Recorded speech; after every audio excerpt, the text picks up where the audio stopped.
Hello everyone, my name is Kulfasha और आप सभी देख रहे हैं मेरा official channel DU education club. I hope आप सभी ठीक होंगे और आप सभी अपनी अपनी स्टडी बहुत अच्छे से कर रहे होंगे। देखिए, आज की जो मेरी वीडियो होने वाली है वो BA प्रोग्राम सेमेस्टर सेकंड की होने वाली है। यानी BA प्रोग्राम सेमेस्टर सेकंड में जो आपकी हिंदी ए या हिंदी का है, आज हम इसकी जो इम्पॉर्टेंट क्वेश्चन विद आंसर है वो करेंगे। और देखिए, ये जो आपकी बुक है इसका नाम है हिंदी भाषा और साहित्य। अगर आपके पास भी ये बुक है तो ये वीडियोस आप लोगों के लिए बहुत ज़्यादा इंपॉर्टेंट होने वाली हैं। क्यों इंपॉर्टेंट होने वाली हैं? क्योंकि आज हम इस वीडियो के माध्यम से फुल बुक के जितने भी important question and with answer हैं उन्हें देखने वाले हैं। एंड देखिए, ये सारे ही क्वेश्चन विद आंसर बहुत ज़्यादा इंपॉर्टेंट होने वाले हैं। अगर आपने ये बुक पढ़ी है तो भी आपके लिए बहुत ज़्यादा बेनिफिट होने वाले हैं। अगर नहीं पढ़ी है तो भी ये क्वेश्चन बहुत ज़्यादा इंपॉर्टेंट एंड बेनिफिट वाले होने वाले हैं। तो आप इन वीडियोस को पूरा देखना है, देरी करें बिना टाइम वेस्ट करे हम लोग जो इंपॉर्टेंट क्वेश्चन विद आंसर हैं उन्हें देखेंगे। ठीक है, सबसे पहला जो हमारा इंपॉर्टेंट क्वेश्चन बनेगा वो है हमारा हिंदी भाषा के विकास की व्याख्या कीजिए। अब देखिए, पूरी ही बुक जो है वो हिंदी भाषा के विकास के बारे में है, तो ये क्वेश्चन बनना तो जाहिर सी बात है कि ये क्वेश्चन बनेगा ही। तो इस क्वेश्चन को हम देखेंगे, हिंदी जो भाषा है उसका जो विकास है वो कैसे हुआ। सबसे पहले हम देखेंगे भूमिका से या फिर ये कहें परिचय से। ठीक है, इसमें आप लिखेंगे हिंदी भाषा भारत की प्रमुख भाषाओं में से एक है, क्योंकि हमारे भारत में बहुत बड़े पैमाने पर हम हिंदी भाषा को बोलते हुए सुनते हुए देख सकते हैं, क्योंकि अभी हम लोग भी यूज़ जो कर रहे हैं वो हिंदी ही यूज़ कर रहे हैं। तो इसलिए ये बहुत ज़्यादा प्रमुख, बहुत ज़्यादा इंपॉर्टेंट भाषाओं में से एक है, जिसका साहित्य, संस्कृति और समाज में विशेष स्थान है। हम इसका साहित्य में भी, संस्कृति में भी और समाज में भी एक बहुत महत्वपूर्ण जो स्थान है वो देख सकते हैं। हिंदी का विकास एक ऐतिहासिक, सामाजिक, राजनीतिक और सांस्कृतिक प्रक्रिया का परिणाम है। और जो हमारी हिंदी है उसका जो विकास हुआ है उसे हम ऐतिहासिक, सामाजिक और राजनीतिक और सांस्कृतिक जो प्रक्रिया है उसके परिणामों में देख सकते हैं। यह विकास संस्कृत, अपभ्रंश, प्राकृति, अवधी, ब्रज, खड़ी बोली आदि भाषाओं से होते हुए आधुनिक हिंदी तक पहुंचा है। यानी देखिए, पहले संस्कृत भाषा थी, फिर उसके बाद संस्कृत से बनी अपभ्रंश यानी टूटी फूटी हिंदी, फिर बनी प्राकृतिक भाषा, फिर बनी अवधी भाषा, फिर ब्रज, फिर खड़ी, फिर उसके बाद में जो हमारी आधुनिक हिंदी है वो बनी थी। ठीक है, हिंदी भाषा का विकास अनेक चरणों में हुआ जो इसकी विविधता, समृद्धता और स्वीकार्यता को दर्शाते हैं। किस तरह से ये अलग अलग चरणों में हुआ, इस तरह से हम देख सकते हैं। ये सारे ही जो हैं वो इसके चरण हैं। ठीक है, चलिए अब हम इसको देख लेते हैं। इसमें पहला आप देखेंगे हिंदी भाषा का विकास, प्रमुख चरण। अगर हम हिंदी भाषा के विकास की बात करें तो प्रमुख चरण में पहला आप लिखेंगे संस्कृति और वैदिक भाषा के पूर्वज। किस तरह से हिंदी भाषा की जड़ें संस्कृत में हैं, जो आर्य भाषा परिवार की सबसे प्राचीन और वैज्ञानिक भाषा मानी जाती है। यानी अगर हम हिंदी भाषा की जड़ों की बात करें तो वो संस्कृत से जुड़ी हुई हैं, जो कि आर्य परिवार से जुड़ी हुई हैं। वेदों, उपन्यासों और महाकाव्यों में प्रयुक्त भाषा संस्कृत थी। और वेद जो उपन्यास हैं, ये जो महाकाव्य हैं, ये सभी संस्कृत भाषा में लिखे हैं। जैसे कि महाभारत हो गया, रामायण हो गया, ये सभी जो हैं संस्कृत में लिखे हैं। बाद में संस्कृत से प्राकृतिक और पाली जैसी बोलियां विकसित हुई, और बाद में ही संस्कृत से जो प्राकृति है और जो पाली है ये विकसित हुई थी। यानी सबसे पहले जो भाषा थी वो संस्कृति थी। ठीक है, संस्कृत से अपभ्रंश बनी, फिर प्राकृति बनी, फिर पाली बनी, जो आधुनिक, सरल और जनसामान्य की भाषा बन गई। क्योंकि अब जैसे जैसे टाइम बीता गया, लोग जो थे वो पाली, संस्कृत, ऐसी जो अपभ्रंश भाषा है, ऐसी भाषाओं का यूज़ करने लगे, जो कि जनता के बीच में आम हो गई थी। ठीक है, नेक्स्ट अब हम देखेंगे प्रकृति और अपभ्रंश का युग। किस तरह से 6वीं से 12वीं शताब्दी जो है वो प्रकृति और जो अपभ्रंश है उसका युग बना। प्राकृतिक भाषा जैसे मगधी, तोरसेनी, महाराष्ट्री आम जनता के बीच प्रचलित हुई, जिससे ही अपभ्रंश भाषा उत्पन्न हुई। यानी देखिए, इन सभी भाषाओं से मिलाकर ही जो अपभ्रंश भाषा है वो बनी थी, जिसमें लोकगीत, नीति, काव्य और भक्ति साहित्य लिखे गए। और इन्हीं में जो लोकगीत होते थे, नीति काव्य होते थे, भक्ति साहित्य थे, वो लिखे गए थे। इस युग में सराहपा, सरसेन, पदक जैसी कविताओं ने अपभ्रंश साहित्य को समृद्ध किया, और इन्हें जो अपभ्रंश भाषा है उसको बढ़ाने का विकास, उसको बढ़ाने में एक महत्वपूर्ण योगदान दिया था। अपभ्रंश से ही हिंदी भाषा की आधारशिला पड़ी, और जो अपभ्रंश भाषा है उसी से जो हिंदी साहित्य है वो बना था। ठीक है, नेक्स्ट अब हम देखेंगे मध्यकालीन हिंदी का विकास 13 से 18वीं शताब्दी तक। किस तरह से, इसमें आप लिखेंगे इस काल को हिंदी का भक्ति काल और रीति काल कहा जाता है। इस युग में विभिन्न बोलियों की रचनाएं हुई। यानी ये जो काल है ये भक्ति काल और रीति काल का सबसे इम्पोर्टेंट काल माना जाता है। किस तरह से, अगर हम इसमें अवधि की बात करें तो अवधि में आप लिखेंगे कबीर, तुलसीदास, मीराबाई जैसे भक्ति कवियों ने इस बोली में काव्य लिखे। यानी अगर हम अवधी भाषा की बात करें तो कबीर हो गए, तुलसीदास हो गए, मीराबाई हो गई, इन सभी ने इसी बोली में अपनी जो रचनाएं हैं वो लिखी थी। तुलसीदास की रामचरितमानस हिंदी साहित्य की और कृति है। यानी जो तुलसीदास जी हैं उनके द्वारा जो रामचरितमानस लिखी गई है वो हिंदी साहित्य की बहुत इंपॉर्टेंट कविताओं में से एक है, या ये कहें बहुत इंपॉर्टेंट कृतियों में से एक है। अब हम देखेंगे ब्रज भाषा की बात करें तो सूरदास हो गए, शिवदास हो गए, बिहारी जैसे कवियों ने ब्रज भाषा को गौरव प्रदान किया, और ये सभी जो हैं ये ब्रज भाषा के कवि हैं। देखिए आपको सभी ये जो भाषाएं हैं उनके जो कवि हैं वो पता होने चाहिए, ठीक है। नेक्स्ट अब हम देखेंगे ब्रज भाषा काव्य के लिए अत्यंत उपयोगी मानी जाती है, और काव्य के लिए ब्रज भाषा बहुत ज़्यादा इंपॉर्टेंट है। नेक्स्ट अब हम देखेंगे खड़ी बोली का प्रारंभ किस तरह से 18वीं शताब्दी के अंत में खड़ी बोली का प्रयोग साहित्य में आरंभ हुआ, जो आगे चलकर आधुनिक हिंदी का आधार बनी, और आगे चल के जो हमारी 18वीं शताब्दी है वही खड़ी बोली का प्रारंभ बन गई, और आगे चल के इसका जो हिंदी आधुनिक हिंदी है वो बन गई थी, ठीक है। अब हम देखेंगे आधुनिक हिंदी का विकास 19वीं शताब्दी से वर्तमान तक, यानी जो आधुनिक हिंदी है जो आज हम यूज़ करते हैं उसका जो विकास है वो 19वीं शताब्दी से शुरू हुआ। किस तरह से? भारतेंदु युग से ही मेनली इसकी शुरुआत मानी जाती है। भारतेंदु हरिश्चंद्र को हिंदी का जनक कहा जाता है। उन्होंने खड़ी बोली में नाटक, गद्य और पत्रकारिता को बढ़ावा दिया। यानी भारतेंदु जो हरिश्चंद्र है उन्होंने ही जो हिंदी जनक है, या ये कहें हिंदी जो साहित्य है उसका जनक या हिंदी का जनक उन्हें माना जाता है, इसीलिए इस पूरे ही युग का नाम जो है वो भारतेंदु युग रखा गया, भारतेंदु हरिश्चंद्र के नाम पर, ठीक है। उसके बाद में हम देखेंगे द्विवेदी युग। द्विवेदी युग में क्या है? महावीर प्रसाद द्विवेदी के प्रयासों से हिंदी गद्य को नई दिशा मिली, और जब द्विवेदी युग आया यानी 1900 से 1920 तक जब द्विवेदी युग आया, उस टाइम पे क्या हुआ? जो महावीर प्रसाद द्विवेदी हैं उन्होंने जो हिंदी गद्य है उसको एक नई दिशा, या ये कहें एक इम्पॉर्टेंट रोल निभाया, इसीलिए इनके भी युग को पूरा ही इनके नाम पर रख दिया गया। इस काल में भारतीय जागरण, राष्ट्रवाद और सामाजिक चेतना को हिंदी साहित्य में अभिव्यक्ति मिली। यानी इस टाइम पे क्या हो रहा था? जो नव जागरण वाली चीज़ें थी, राष्ट्रवाद वाली चीज़ें थी, यानी जब हम स्वतंत्रता की तरफ बढ़ रहे थे तो वो जो चीज़ें थी वो इसमें हम देख सकते हैं। नेक्स्ट अब हम देखेंगे छायावाद। छायावाद जो है वो 1920 से 1936 तक का ये युग था। जयशंकर प्रसाद, सुमित्रा नंदन पंत, महादेवी वर्मा और निराला जैसे कवियों ने हिंदी को भावनात्मक गहराई दी है। देखिए जो छायावाद है उसकी जो मेन या इम्पोर्टेंट जो लोग हैं वो आप इसमें लिख सकते हैं। जयशंकर प्रसाद हो गए, सुमित्रा नंदन पंत हो गए, महादेवी वर्मा हो गई, निराला जी हो गए, ये सभी जो है ये इम्पोर्टेंट कवि हो जाते हैं इस टाइम के या इस युग के, ठीक है। नेक्स्ट अब हम देखेंगे, नेक्स्ट है हमारा प्रगतिवाद, प्रयोगवाद और समकालीन काल। किस तरह से इसमें आप लिखेंगे? मुक्त बोध, नागार्जुन, केदारनाथ सिंह जैसे कवियों ने हिंदी को जनसामान्य की आवाज़ बनाया, क्योंकि इस टाइम पे क्या हो रहा था? इन सभी लोगों ने जो हिंदी भाषा है उसे जन सामान्य यानी लोगों की भाषा बना दिया, या लोगों के अपने विचार प्रस्तुत करने की एक तरह से लैंग्वेज बना दिया था। नेक्स्ट अब हम देखेंगे आज हिंदी में कथा साहित्य, पत्रकारिता, फिल्म, सोशल मीडिया आदि में अभूतपूर्व विकास हुआ, और आज हम देख सकते हैं जो साहित्य है, पत्रकारिता है, फिल्म है, सोशल मीडिया है, इसमें बहुत ज़्यादा इंपॉर्टेंट विकास हुआ, या बहुत ज़्यादा इंपॉर्टेंट चीज़ें हम देख सकते हैं, बदलाव देख सकते हैं। नेक्स्ट अब हम देखेंगे वर्तमान में हिंदी भाषा की स्थिति।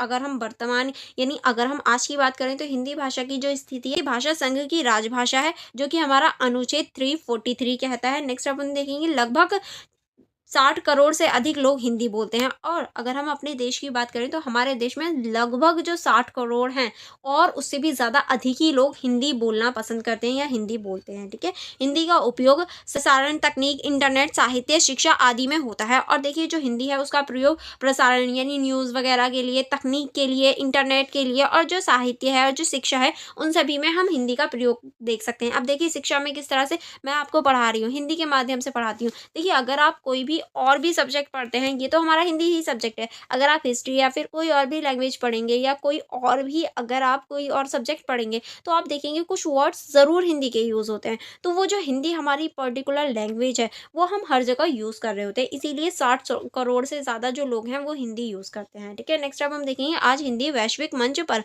पहचान बना रही है। संयुक्त राष्ट्र, यूट्यूब, गूगल आदि पर इसका प्रभाव बढ़ रहा है, और हम कह सकते हैं विश्व स्तर पर जो हिंदी है उसका जो जो प्रभाव है वो बढ़ता जा रहा है। किस तरह से जो संयुक्त राष्ट्र है वहाँ पर हम इसका प्रयोग देख सकते हैं, यूट्यूब पे, गूगल पर, जो ऑनलाइन या ये कहें इंस्टाग्राम पर, फेसबुक पर, जो हमारे पूरे विश्व भर के प्लेटफॉर्म है, हम वहाँ पर भी हिंदी का यूज़ देख सकते हैं।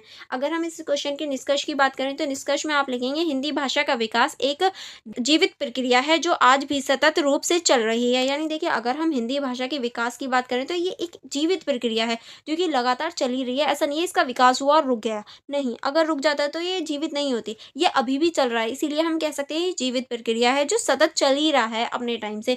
वह भाषा न केवल भारत के करोड़ लोगों की पहचान है बल्कि सांस्कृतिक एकता और राष्ट्रीय चेतना का भी प्रतीक है। यानी हमारी जो हिंदी है वो सिर्फ हमारी पहचान नहीं बल्कि हमारी जो सांस्कृतिक एकता है, राष्ट्र की चेतना है, उसका भी प्रतीक है। प्राचीन संस्कृति से लेकर आधुनिक डिजिटल युग तक हिंदी ने अपनी विविधता और सृजनात्मकता को बनाए रखा है। हमें गर्व होना चाहिए कि हिंदी आज वैश्विक स्तर पर भारतीय संस्कृति की आवाज़ बन चुकी है। क्योंकि देखिए, अगर हम बात करें तो अभी हम रिसेंटली देख सकते हैं जो हमारे भारतीय जो हमारी इंटरनेशनल मार्केट है या इंटरनेशनल लेवल पर जो हमारी हिंदी है वो अपनी कहीं न कहीं पहचान बना रही है। तो इस वजह से जो हिंदी है वो हमारे लिए गर्व की बात बन गई है, या हमारी जो हिंदी है वो हमारे लिए गर्व की है। ठीक है, अब हम नेक्स्ट क्वेश्चन की तरफ चलेंगे। नेक्स्ट क्वेश्चन है हमारा, हिंदी तथा उसकी बोलियों के अतः संबंध को स्पष्ट कीजिए। यानी हिंदी और जो इसकी बोलियाँ हैं, इसके जो अतः संबंध है, इनमें जो बीच का संबंध है वो किस तरह से संबंध है, ये आपको बताना है। तो पहले हम देखेंगे भूमिका। भूमिका में आप लिखेंगे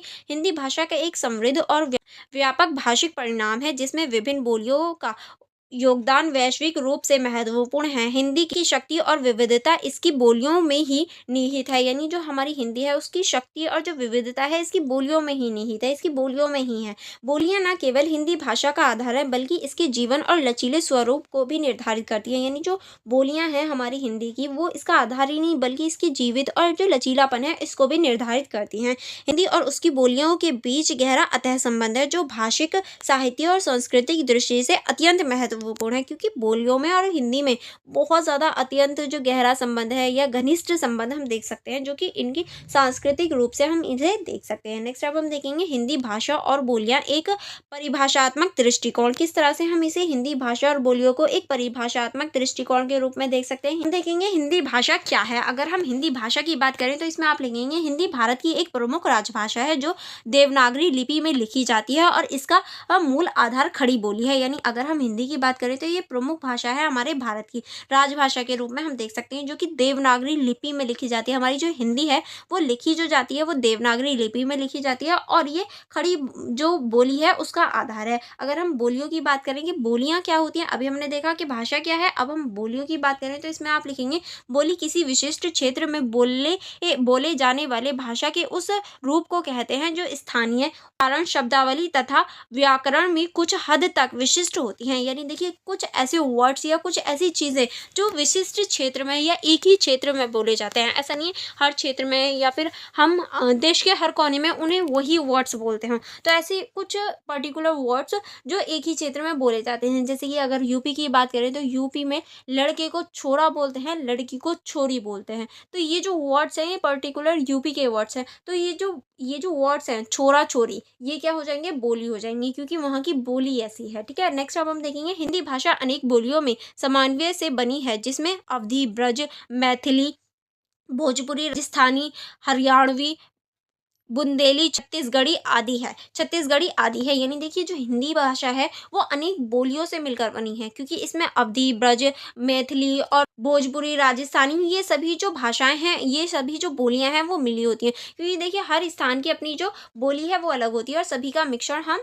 इसमें देख सकते हैं। नेक्स्ट अब हम देखेंगे हिंदी और बोलियों का ऐतिहासिक संबंध। अगर हम हिंदी और बोलियों का ऐतिहासिक संबंध देखें तो पहले हम देखेंगे मूल स्रोत, किस तरह से अपभ्रंश और प्रकृति से विकास, किस तरह से इसका अपभ्रंश था फिर प्रकृति से विकास हुआ। ठीक है, हिंदी की उत्पत्ति संस्कृति, पहले संस्कृत से हुई, फिर प्रकृति में आई, फिर अपभ्रंश में क्रम से हो गई, यानी अपभ्रंश में क्रम से चलने लगी। ठीक है, आगे चलेंगे, आगे अब हम देखेंगे इसके अलग अलग क्षेत्रीय बोलियां बनी। बाद में इनकी बोलियों के आधार पर हिंदी का खड़ी बोली के रूप में विकसित हुआ। यानी अलग अलग बोलियां बनी हिंदी से ही, फिर बाद में ये खड़ी बोली के रूप में विकसित होने लगी। नेक्स्ट अब हम देखेंगे मध्यकालीन हिंदी में बोलियों की भूमिका, किस तरह से इसमें आप लिखेंगे हिंदी साहित्य के भक्ति काल और रीति काल में विभिन्न बोलियों का वर्चस्व था। यानी हिंदी साहित्य में में जो भक्ति काल था और रीति काल था, यहाँ विभिन्न जो बोलियाँ हैं, अलग-अलग क्षेत्र की जो बोलियाँ हैं, वो उनका बहुत ज़्यादा वर्चस्व हम देख सकते हैं। जैसे कि अगर हम ब्रजभाषा की बात करें तो सूरदास, बिहारी, केशवदास ये इसके प्रमुख जो कवि हैं उनको आप इसमें लिख सकते हैं। अगर हम अवधी की बात करें तो अवधी में तुलसीदास हो गए, कबीर हो गए, मीराबाई हो गई, ठीक है? आपको ये याद रखने हैं, ठीक है? अगर हम राजस्थानी की बात करें तो इसमें आप लिखेंगे विजयदान देथा पुरसाजी, ये आप राजस्थानी में लिखेंगे। अगर हम बुंदेली की बात करें तो इसमें आप लिखेंगे केशव दास, इसमें आप केशव दास को लिखेंगे, ठीक है? ये सभी जो हैं ये इंपॉर्टेंट रोल निभाते हैं। नेक्स्ट अब हम देखेंगे इस बोलियों में महान काव्य व साहित्य रचे गए जिससे जिससे हिंदी का आधार मजबूत हुआ और इन्हीं की वजह से जो हिंदी साहित्य है उसका जो आधार है वो मजबूत हुआ था। नेक्स्ट अब हम देखेंगे हिंदी और बोलियों का भाषिक अतः संबंध, यानी हिंदी और जो बोलियां हैं इनका जो भाषिक अतः संबंध है वो किस तरह से है या कैसा है। तो पहला आप इसमें लिखेंगे व्याकरणीय समानता, किस तरह से हिंदी और उसकी बोलियों में काल, वचन, कारक, लिंग आदि व्याकरणीय तत्वों में समानता होती है जिससे इनकी आपसी संबंध स्पष्ट होते हैं। यानी यहाँ पर हम देख सकते हैं हिंदी और जो बोली होती है उसमें काल, वचन, कारक, लिंग इन सभी का जो आपसी संबंध होता है वो स्पष्ट होता है, जिसकी वजह से इनके जो आपसी संबंध है वो घनिष्ठ होते हैं, स्पष्ट होते हैं, ठीक है? नेक्स्ट अब हम देखेंगे शब्दावली का आदान प्रदान, किस तरह से हिंदी ने अपनी बोलियों से अनेक शब्द लिए हैं जिससे उन शब्द शाब्दा स्पष्ट हुई है।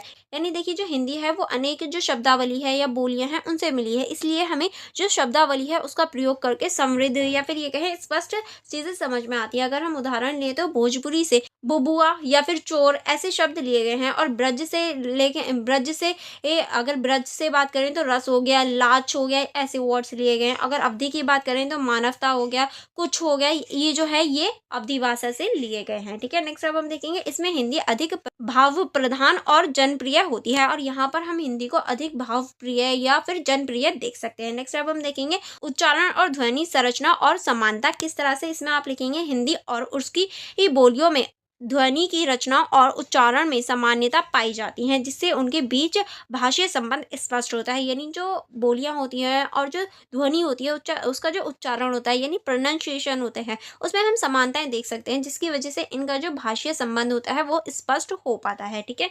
चलिए आगे बढ़ेंगे। आगे अब हम देखेंगे हिंदी साहित्य में बोलियों का योगदान। हिंदी साहित्य में बोलियों का क्या योगदान है, तो इसमें हम देखेंगे हिंदी साहित्य का आरंभ बोलियों से ही हुआ है। यानी जो हमारा हिंदी साहित्य है उसका जो आरंभ है वो बोलियों से ही होता है। कबीर, सूर, तुलसी, रेदास जैसे कवियों ने बोलियों में ऐसे साहित्य रचे जो कालजीय बन गए, यानी आगे चल के ये जो काव्य थे ये कालजीय बन गए थे, ठीक है? नेक्स्ट अब हम देखेंगे आज भी लोक साहित्य, लोकगीत, कहावतें, कहानियां आदि बोलियों में प्रचलित हैं। यानी आज भी हम साहित्य में लोकगीत, कहावतें, कहानियां, बोलियां ये सभी प्रचलित देख सकते हैं, ठीक है? चलिए आगे बढ़ेंगे। आगे अब हम देखेंगे इस तरह बोलियां हिंदी के साहित्य विकास में रीढ़ हैं, और इसी वजह से हम कह सकते हैं जो बोलियां हैं वो हिंदी में साहित्य विकास की एक तरह से रीढ़ के रूप में यानी सबसे इम्पोर्टेंट पार्ट के रूप में कार्य करती हैं, ठीक है? नेक्स्ट अब हम देखेंगे हिंदी के विकास में बोलियों की भूमिका, सामाजिक परिप्रेक्षण, यानी जो हिंदी का विकास हुआ है उसमें बोलियों की क्या भूमिका है। इसमें पहला हम देखेंगे मीडिया और सिनेमा में प्रयोग, किस तरह से इसमें आप लिखेंगे आज के दौर में हिंदी फिल्म, गीतों और विज्ञापनों में क्षेत्रीय बोलियों का प्रयोग बढ़ गया है। यानी आज के हम टाइम में देख सकते हैं जो हिंदी फिल्म है, गीत हैं, विज्ञापन है, उनमें जो क्षेत्रीय भाषा होती है उनका यूज होने लगा है। क्षेत्रीय जो बोली होती है उनका प्रयोग, उनके जो वर्ड्स होते हैं उनका प्रयोग होता है। जैसे कि अगर हम देखें तो हरियाणवी भाषा में लोकप्रियता फिल्म दंगल जो है वो इसके एक तरह से लोकप्रिय है जो कि हमारी हरियाणवी में बोली गई है। भोजपुरी गीतों की बात करें तो लोकप्रियता हो गए हैं, जो भोजपुरी गीत होते हैं वो बहुत ज़्यादा लोकप्रिय हो रहे हैं क्योंकि भोजपुरी जो गाने होते हैं वो बहुत ज़्यादा सुने जाते हैं। जो फिल्म होती है जैसे कि दंगल हो गई जो कि हमारी हरियाणवी में लिखी गई है, या वहाँ पर जो लैंग्वेज का यूज़ किया जाता है वो हरियाणवी भाषा है। जिस तरह से दंगल में बोला जाता है छोरी छोरा, ये जो है ये हरियाणवी में भी बोले जाते हैं। तो इस वजह से जो हम कह सकते हैं जो बोलियां हैं वो बहुत ज़्यादा इंपॉर्टेंट रोल निभा रही हैं। नेक्स्ट अब हम देखेंगे लोक संस्कृति और पहचान, किस तरह से बोलियां क्षेत्रीय संस्कृति, रीति रिवाज, परंपराओं और सामाजिक मूल्यों की अभिव्यक्ति करती हैं। यानी जो लोक संस्कृति हैं वो रीति रिवाज, संस्कृति, परंपराओं और सामाजिक जो मूल्य होती हैं उनकी अभिव्यक्ति या उनको प्रकट करने का कार्य करती हैं। नेक्स्ट अब हम देखेंगे हिंदी और उसकी बोलियां मिलकर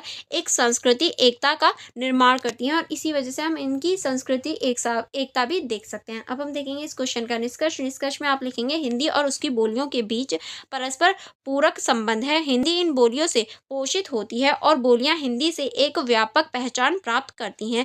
यह संबंध न केवल भाषिक विकास का उदाहरण है बल्कि भारतीय संस्कृति विविधता में एकता का प्रतीक भी है। यानी देखिए ये सिर्फ हमारी जो भाषाई विकास है उसका उदाहरण है, बल्कि जो भारतीय संस्कृति की विविधता में एकता है उसको भी दिखाती है। अतः हिंदी और उसकी बोलियां एक दूसरे से सहचरी है जिसका संबंध आत्मीय और अटूट है। यानी इन सबका जो संबंध है वो आत्मीय और अटूट देख सकते हैं, जो कि कभी ना टूटने वाला है, क्योंकि ये दोनों जो हैं वो एक दूसरे पर डिपेंड है। इसी वजह से इनका जो संबंध है वो एक तरह से अटूट संबंध है। ठीक है, आई होप आपको ये क्वेश्चन समझ में आ गए होंगे। चलिए नेक्स्ट क्वेश्चन देख लेते हैं। नेक्स्ट क्वेश्चन है हमारा, भाषा नीति से आप क्या समझते हैं, यानी भाषा नीति जो है उससे आप क्या समझते हैं ये आपको बताना है। तो सबसे पहले हम देखेंगे भाषा नीति का अर्थ और परिभाषा। इसमें आप लिखेंगे, देखिए यहाँ आप इसका अर्थ ये लिख सकते हैं या फिर परिभाषा लिख सकते हैं, आपको लिखना यही होगा। ठीक है, चलिए देख लेते हैं। इसमें आप लिखेंगे भाषा नीति से तात्पर्य उस आधिकारिक योजना, नियमों और सिद्धांतों से है जिसके द्वारा किसी देश में भाषाओं के उपयोग, शिक्षण, संरक्षण और विकास को निर्धारित किया जाता है। यानी ऐसी योजना या ऐसी चीज़ें जिससे किसी भी जो देश की भाषा है उसके उपयोग को, उसका शिक्षण, उसका संरक्षण या फिर उसके विकास को निर्धारित किया जाए, वही हमारी भाषा नीति कहलाती है। यह नीति यह तय करती है कि सरकारी, शैक्षणिक, प्रशासनिक और न्यायिक क्षेत्रों में किन किन भाषाओं का उपयोग किया जाएगा। यानी इसी नीति के तहत ये निर्धारित किया जाता है कि सरकारी चीज़ों में, शैक्षणिक में, प्रशासन में, न्याय में, ये जो क्षेत्र हैं इनमें किन किन भाषाओं का प्रयोग किया जाएगा या कौन कौन सी ऐसी लैंग्वेज है जिनका हम प्रयोग कर सकते हैं। ठीक है, नेक्स्ट अब हम देखेंगे भारत जैसे बहुभाषाई देशों में भाषा नीति का विशेष महत्व है, क्योंकि यहाँ सैकड़ों भाषाएं और बोलियां बोली जाती हैं। इसीलिए भाषाई जो नीति है वो भारत जैसे देश में एक महत्वपूर्ण योगदान या महत्वपूर्ण भूमिका निभाती है। नेक्स्ट अब हम देखेंगे भारतीय संदर्भ में भाषा नीति। अगर हम भारतीय संदर्भ में भाषा नीति को देखें तो इसमें आप लिखेंगे, भारत की भाषा नीति का आधार संविधान के अनुच्छेद 343 से 351 तक है, जिसमें यह स्पष्ट किया गया है कि क्या स्पष्ट किया गया हमारे संविधान के अनुच्छेद में। देखिए इस संविधान का जो अनुच्छेद है इसमें यह स्पष्ट किया गया है कि हिंदी को भारत की राजभाषा के रूप में स्वीकार किया जाए, जो कि हमारा अनुच्छेद 343 कहता है। ये आपको याद होना चाहिए। ठीक है, नेक्स्ट कहता है अंग्रेजी भाषा को भी सहायता भाषा के रूप में निर्धारित किया जाए। यानी जो अंग्रेजी भाषा है वो हमारी सहायक भाषा है, लेकिन राजभाषा हिंदी है। ठीक है, नेक्स्ट अब हम देखेंगे राज्य अपनी क्षेत्रीय भाषा को अपनी आधिकारिक भाषा बना सकता है। यानी जो राज्य होता है वो अपनी क्षेत्रीय भाषा को अपनी आधिकारिक भाषा बना सकता है अगर राज्य चाहे तो, अदरवाइज वो हिंदी का ही यूज कर सकते हैं। नेक्स्ट जो हमारा अनुच्छेद है वो है हमारा 351 में हिंदी में प्रचार प्रसार की जिम्मेदारी केंद्र सरकार को दी जाती है। यानी जो हिंदी भाषा में प्रचार प्रसार होता है उसकी जो जिम्मेदारी है वो केंद्र को दी जाती है 351 के तहत। ठीक है, नेक्स्ट अब हम देखेंगे शिक्षा और भाषा नीति। किस तरह से शिक्षा में भाषा नीति है, इसमें आप देखेंगे शिक्षा के क्षेत्र में भारत सरकार की नीति यह है कि प्राथमिक स्तर पर मातृभाषा या क्षेत्रीय भाषा में शिक्षा दी जाती है। यानी जो हमारी प्राथमिक शिक्षा होती है, यानी जो हमारी 1st से 5th क्लास तक शिक्षा होती है, जो हमारी प्राथमिक यानी बेसिक लेवल की शिक्षा होती है, या तो वो हमारी जो मातृभाषा है, जो हमारी मदर टंग है यानी हिंदी है, उसमें दी जाएगी, या फिर क्षेत्रीय भाषा। क्योंकि देखिए अगर हम यूपी की बात करें वहाँ सब लोग हिंदी बोल लेते हैं, लेकिन अगर हम तमिलनाडु, कन्नड़ की बात करें तो वहाँ मोस्टली जो भाषा है वो कन्नड़ या फिर तमिलनाडु की जो भाषा है वो बोली जाती है, जिसकी वजह से वो हिंदी नहीं समझ पाते। तो वहाँ क्षेत्रीय भाषा का प्रयोग किया जाता है जो प्राथमिक शिक्षा होती है उसे देने के लिए। नेक्स्ट अब हम देखेंगे 3 भाषा फॉर्मूला मूलतः हिंदी, अंग्रेजी और एक क्षेत्रीय भाषा स्कूलों में लागू किया गया ताकि भाषाई विविधता को सामान्यता मिल सके। यानी देखिए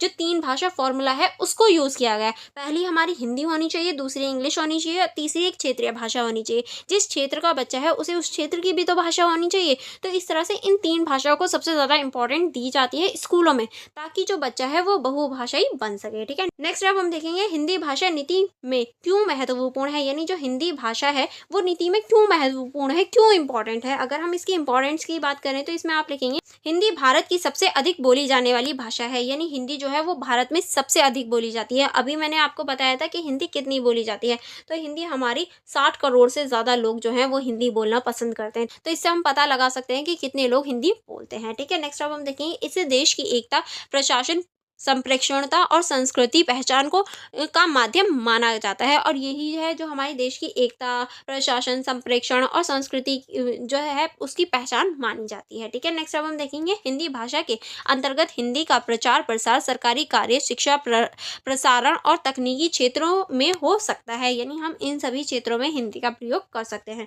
अगर हम इस क्वेश्चन के निष्कर्ष की बात करें तो चलिए निष्कर्ष देख लेते हैं। निष्कर्ष में आप लिखेंगे भाषा नीति एक ऐसा माध्यम है जो किसी देश की भाषीय संरचना को दिशा देता है। भारत की भाषा नीति बहुभाषिकता, समावेशिता और संस्कृति एकता पर आधारित है। हिंदी को राजभाषा बनाकर और अन्य भाषाओं को सामान्यता देकर भारत ने भाषाई लोकतंत्र को अपनाया है। अतः भाषा नीति न केवल संरचना का माध्यम सुनिश्चित करती है बल्कि राष्ट्रीय एकता और सांस्कृतिक विविधता को भी सशक्त बनाती है। यानी ये जो है वो सिर्फ सांस्कृतिक विविधताओं को ही नहीं बल्कि जो राष्ट्रीय एकता है उसको भी सशक्त बनाती है, उसको भी साथ में लेके चलती है। आई होप आपको सारे क्वेश्चन समझ में आ गए होंगे। अगर आपको किसी क्वेश्चन में डाउट हो तो आप मुझसे पूछ सकते हैं। नेक्स्ट क्वेश्चन है हमारा, संपर्क भाषा के रूप में हिंदी की विवेचना कीजिए। यानी जो संपर्क भाषा होती है उसके रूप में आपको हिंदी की विवेचना करनी है, हिंदी के बारे में आपको बताना है। ठीक है, सबसे पहले हम देखेंगे भूमिका। भूमिका में आप लिखेंगे भारत एक बहुभाषीय देश है जहाँ अनेक भाषाएं और बोलियां प्रचलित हैं।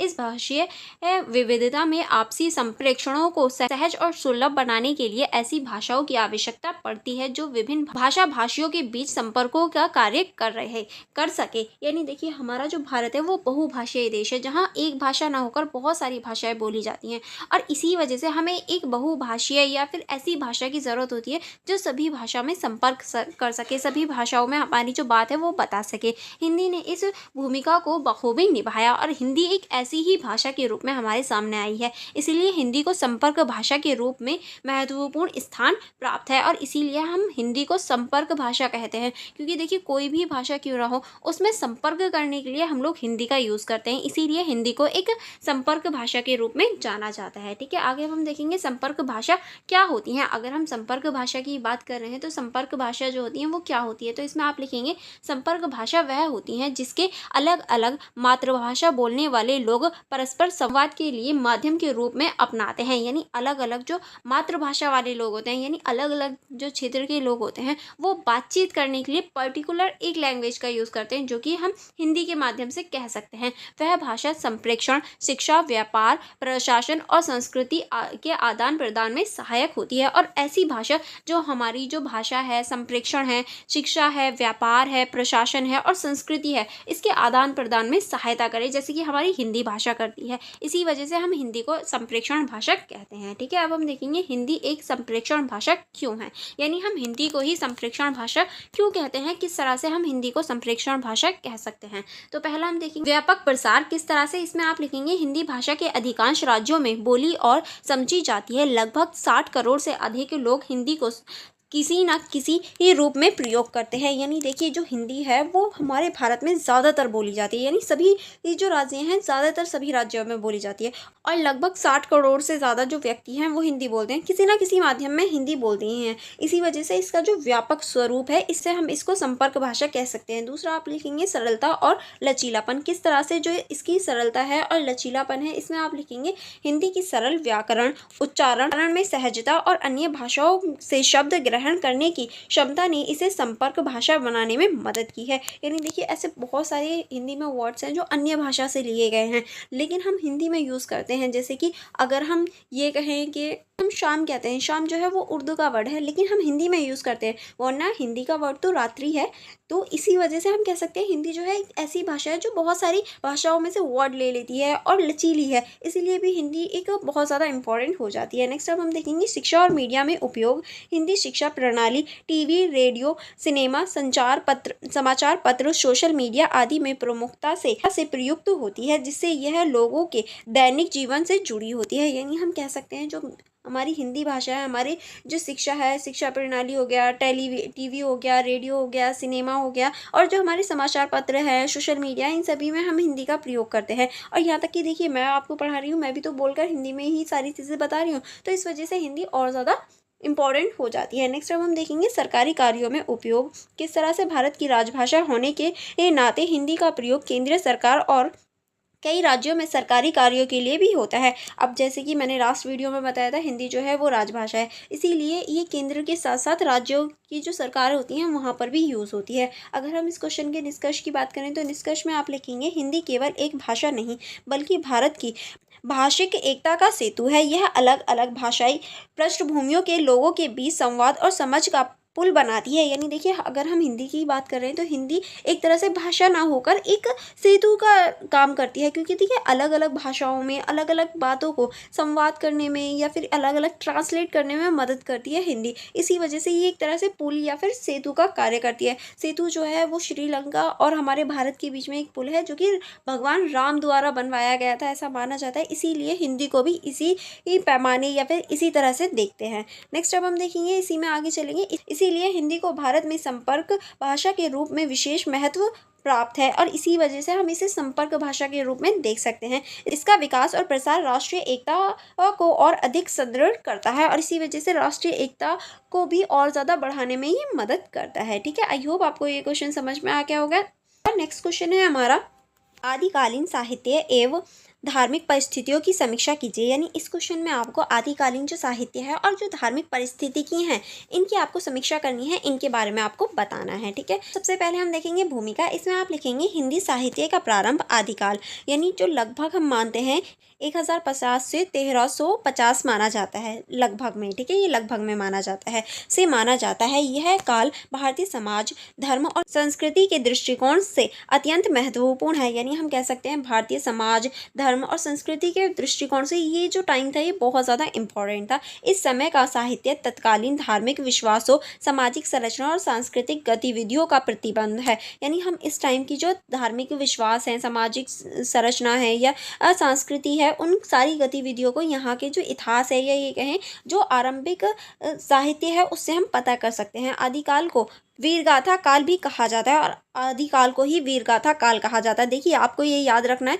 कि आदिकाल को ही वीरगाथा काल कहते हैं। अगर वीरगाथा काल आया है इसका मतलब आदिकाल की ही बात हो रही है कि इसमें वीर रस प्रधान काव्य रचा गया। क्योंकि देखिए ये जो है इसे वीर गाथा जो है वो इसलिए कहा जाता है क्योंकि इस टाइम पे वीरों के बारे में ज़्यादा रचना की गई या वीरों के बारे में ज़्यादा बातचीत होती थी। ठीक है, अब हम आगे चलेंगे। आगे अब हम देखेंगे आदिकालीन धार्मिक परिस्थिति क्या। इसमें आप लिखेंगे, राजपूत संस्कृति और धर्म का प्रवाह। किस तरह से इस समय भारत में राजपूतों का वर्चस्व था जो शौर्य, धर्म और प्रतिष्ठानों में विश्वास रखते थे। यानी देखिए ये जो है इस टाइम पर राजपूतों का वर्चस्व था जो कि शौर्य में, धर्म में और प्रतिष्ठानों में विश्वास रहता था। धार्मिक रूप से वह हिंदू धर्म की रक्षा और विस्तार के लिए प्रसिद्ध थे और धार्मिक रूप से ये हिंदू धर्म जो है उसको फॉलो करते थे, उसकी रक्षा करते थे। ठीक है, नेक्स्ट आप इसमें लिखेंगे इस्लाम धर्म का प्रवेश। किस तरह से 11वीं शताब्दी के बाद भारत में इस्लाम आक्रमणों के कारण इस्लाम धर्म का प्रसार हुआ। यानी 11वीं शताब्दी के बाद जो इस्लामी धर्म है या ये कहें जो इस्लाम है वो भारत में आया था। ठीक है, अब आगे चलेंगे। आगे अब हम देखेंगे हिंदू और मुस्लिम समाज के बीच धार्मिक तनाव और संघर्ष की स्थिति बनी जिससे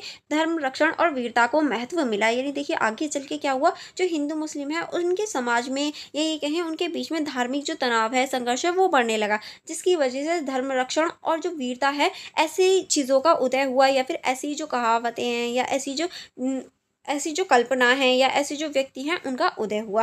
नेक्स्ट अब हम देखेंगे धर्म और साहित्य का प्रवाह। किस तरह से इस समय के साहित्य में धार्मिक आस्थाओं, धर्म युद्धों, तीर्थों, देवताओं की स्तुतियों आदि का वर्णन प्रमुख है। और इस टाइम पे जो धार्मिक आस्थाएं थी और धर्म युद्ध थे, तीर्थ थे, देवी देवताएं थी, इनके बारे में बहुत ज़्यादा बातचीत होती थी या इनके बारे में ही सारी चीज़ें वर्णित मिलती हैं। नेक्स्ट अब हम देखेंगे कवियों ने धर्म के प्रति भक्ति, वीरता और त्याग की भावना को उजागर किया। यानी जो कवि थे वो धर्म के प्रति जो भक्ति होती थी, वीरता होते थे, त्याग होता था, प्रेम होता था, उसको दिखाते थे, उसको उजागर करते थे। नेक्स्ट आप इसमें लिखेंगे आदिकालीन साहित्य परिस्थितियाँ। अगर हम आदिकालीन साहित्य की परिस्थितियों की बात करें तो इसमें पहला आप लिखेंगे साहित्य का उद्देश्य। किस तरह से इस काल में साहित्य का उद्देश्य वीरों के चरित्र का गुणगान करना था। यानी देखिए इस टाइम पे जो साहित्य था उसमें सारे में ही वीरों के जो चरित्र होता था या वीर जो होते थे, जो योद्धा होते थे, उनका ही गुणगान आपको मिल सकता है। यानी सिर्फ वीरों के बारे में बताया जाता था। नेक्स्ट आप इसमें लिखेंगे समाज में वीरता,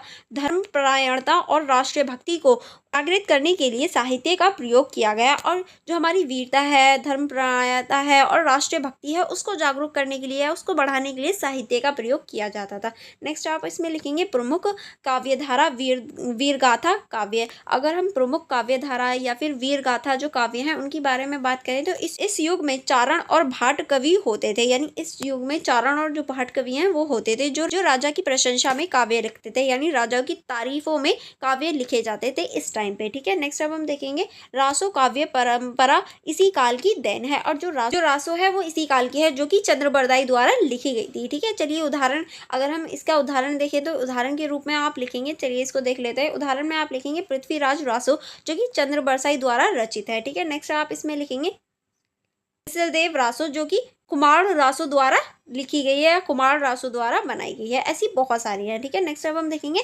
भाषा और शैली। अगर हम यहाँ की भाषा और शैली की बात करें तो इस काल की भाषा भ्रंश, ब्रज और प्रारंभिक खड़ी बोली से प्रभावित थी। यानी इस टाइम पे जो अपभ्रंश भाषा थी, ब्रज थी और प्रारंभिक जो खड़ी बोली थी उसका प्रयोग किया जाता था।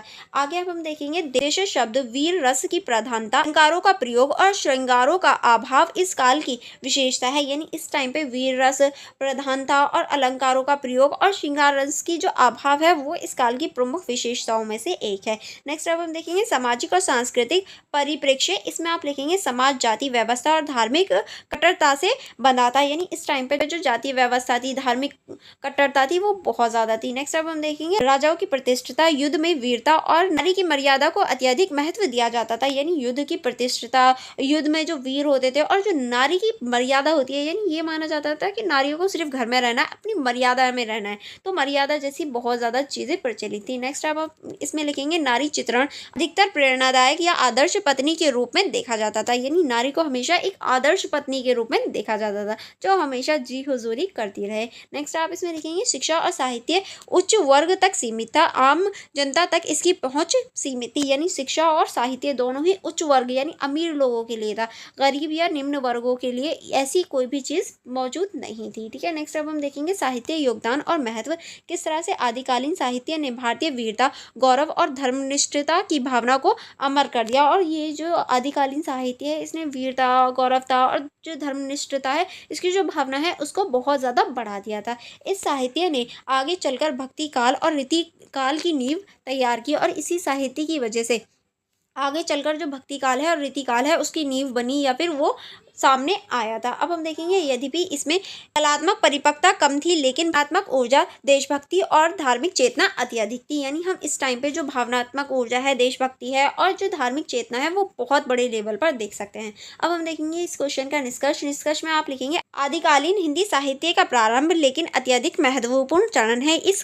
यह काल साहित्य दृष्टि से वीरता और धर्मनिष्ठता का प्रतीक था। यानी देखिए ये जो काल है ये बहुत ज़्यादा इंपॉर्टेंट है। क्यों काल ये इंपॉर्टेंट है? क्योंकि इस टाइम पे जो कला साहित्य है और जो वीरता है, धर्मनिष्ठता है वो बहुत ज़्यादा इंपॉर्टेंट हो चुकी थी, जबकि धार्मिक दृष्टि से संघर्ष, रक्षा और गौरव का समय था। ठीक है, साहित्य और धर्म का ऐसा गहन संबंध आगे के युगों के हिंदी साहित्य की दिशा तय करने में सहायक है और इसी वजह से ये आगे का जो युग है या फिर ये कहें आगे का जो टाइम है इसी ने इसका जो एक तरह से जो साहित्य है वो तय किया था, क्या दिशा होगी वो इसी टाइम में तय की थी। इस काल की संरचना आज भी भारतीय इतिहास और संस्कृति और गौरवपूर्ण अध्ययन के रूप में देखा जा सकता है और आज भी हम इसको देख सकते हैं। ठीक है, नेक्स्ट क्वेश्चन चलेंगे। नेक्स्ट क्वेश्चन है हमारा भक्ति काल का उदय किन परिस्थितियों का प्रतिफल था। यानी जो भक्ति काल है उसका जो उदय हुआ वो किन परिस्थितियों की वजह से हुआ, क्या ऐसी परिस्थिति थी जो भक्ति काल हमारे सामने आया। तो हम पहले देखेंगे भूमिका में आप लिखेंगे हिंदी साहित्य के इतिहास में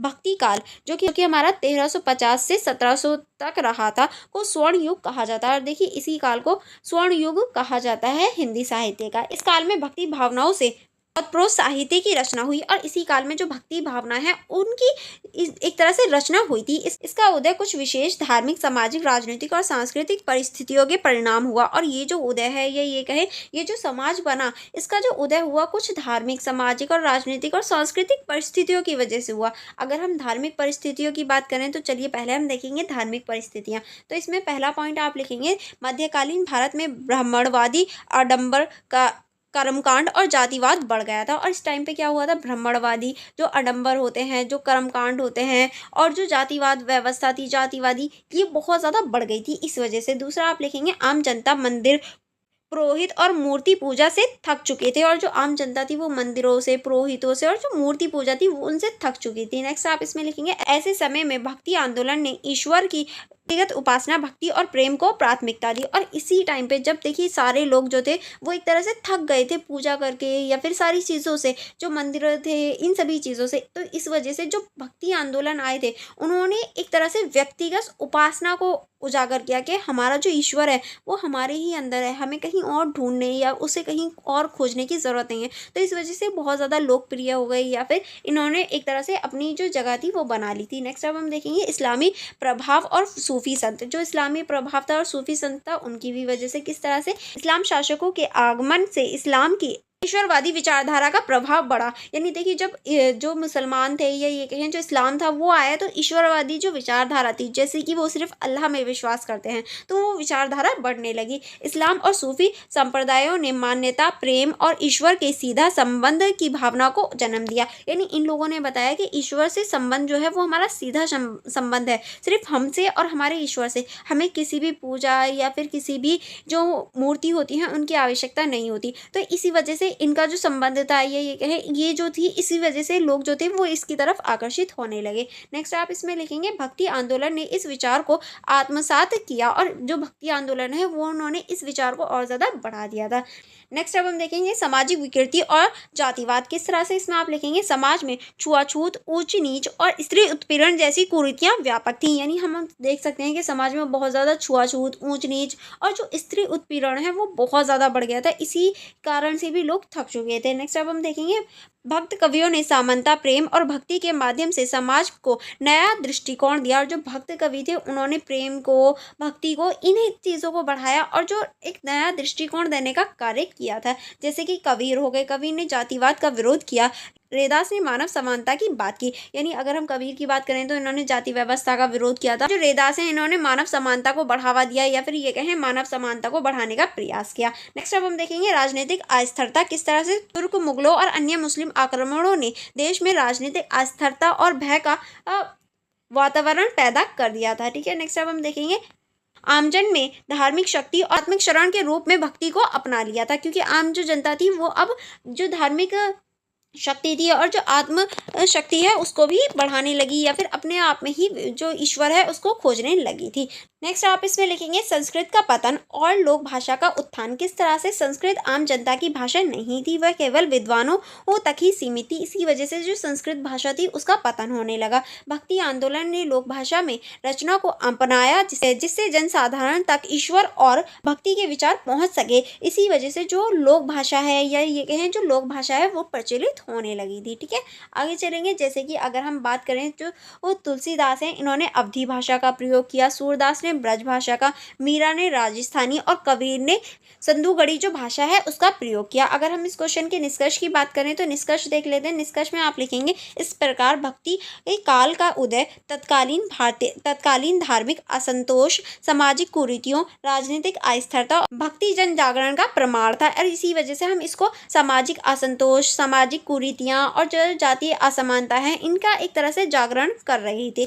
यह एक ऐसी आंदोलन था जिसमें साहित्य को जन जन से जोड़ा और भक्ति, प्रेम, समरसता का संदेश दिया। यानी ये एक ऐसे आंदोलन थे जिन्होंने जो साहित्य है उसे जन जन यानी सभी लोगों से जोड़ा और जो भक्ति है, प्रेम है, समरसता है उसको बढ़ाया, उसको एक तरह से आदान प्रदान किया। हिंदी साहित्य का यह काल अत्यधिक चेतना और मानवीय मूल्यों की दृष्टि से अत्यधिक समृद्ध था और इसी वजह से हम इसे स्वर्ण युग भी कहते हैं। ठीक है, नेक्स्ट क्वेश्चन है हमारा राम काव्य और कृष्ण काव्य की विशेषताओं की विवेचना कीजिए। यानी आपको इस क्वेश्चन में राम काव्य और कृष्ण काव्य जो हैं इनकी विशेषताएं बतानी है, इन दोनों ही काव्यों के बारे में चर्चा करनी है। तो पहले हम देखेंगे भूमिका से। हिंदी साहित्य की भक्ति काल में भक्ति काव्य धारा को दो प्रमुख प्रवृत्तियों में विभाजित किया गया। यानी हम कह सकते हैं जब हिंदी काव्य में जो भक्ति काल आया था जिसमें सभी जो लोग थे वो भक्ति की ओर अग्रसर हो रहे थे, तो इस टाइम पे भक्ति जो काव्य धारा थी वो मुख्य रूप से दो भागों में विभाजित थी। यानी दो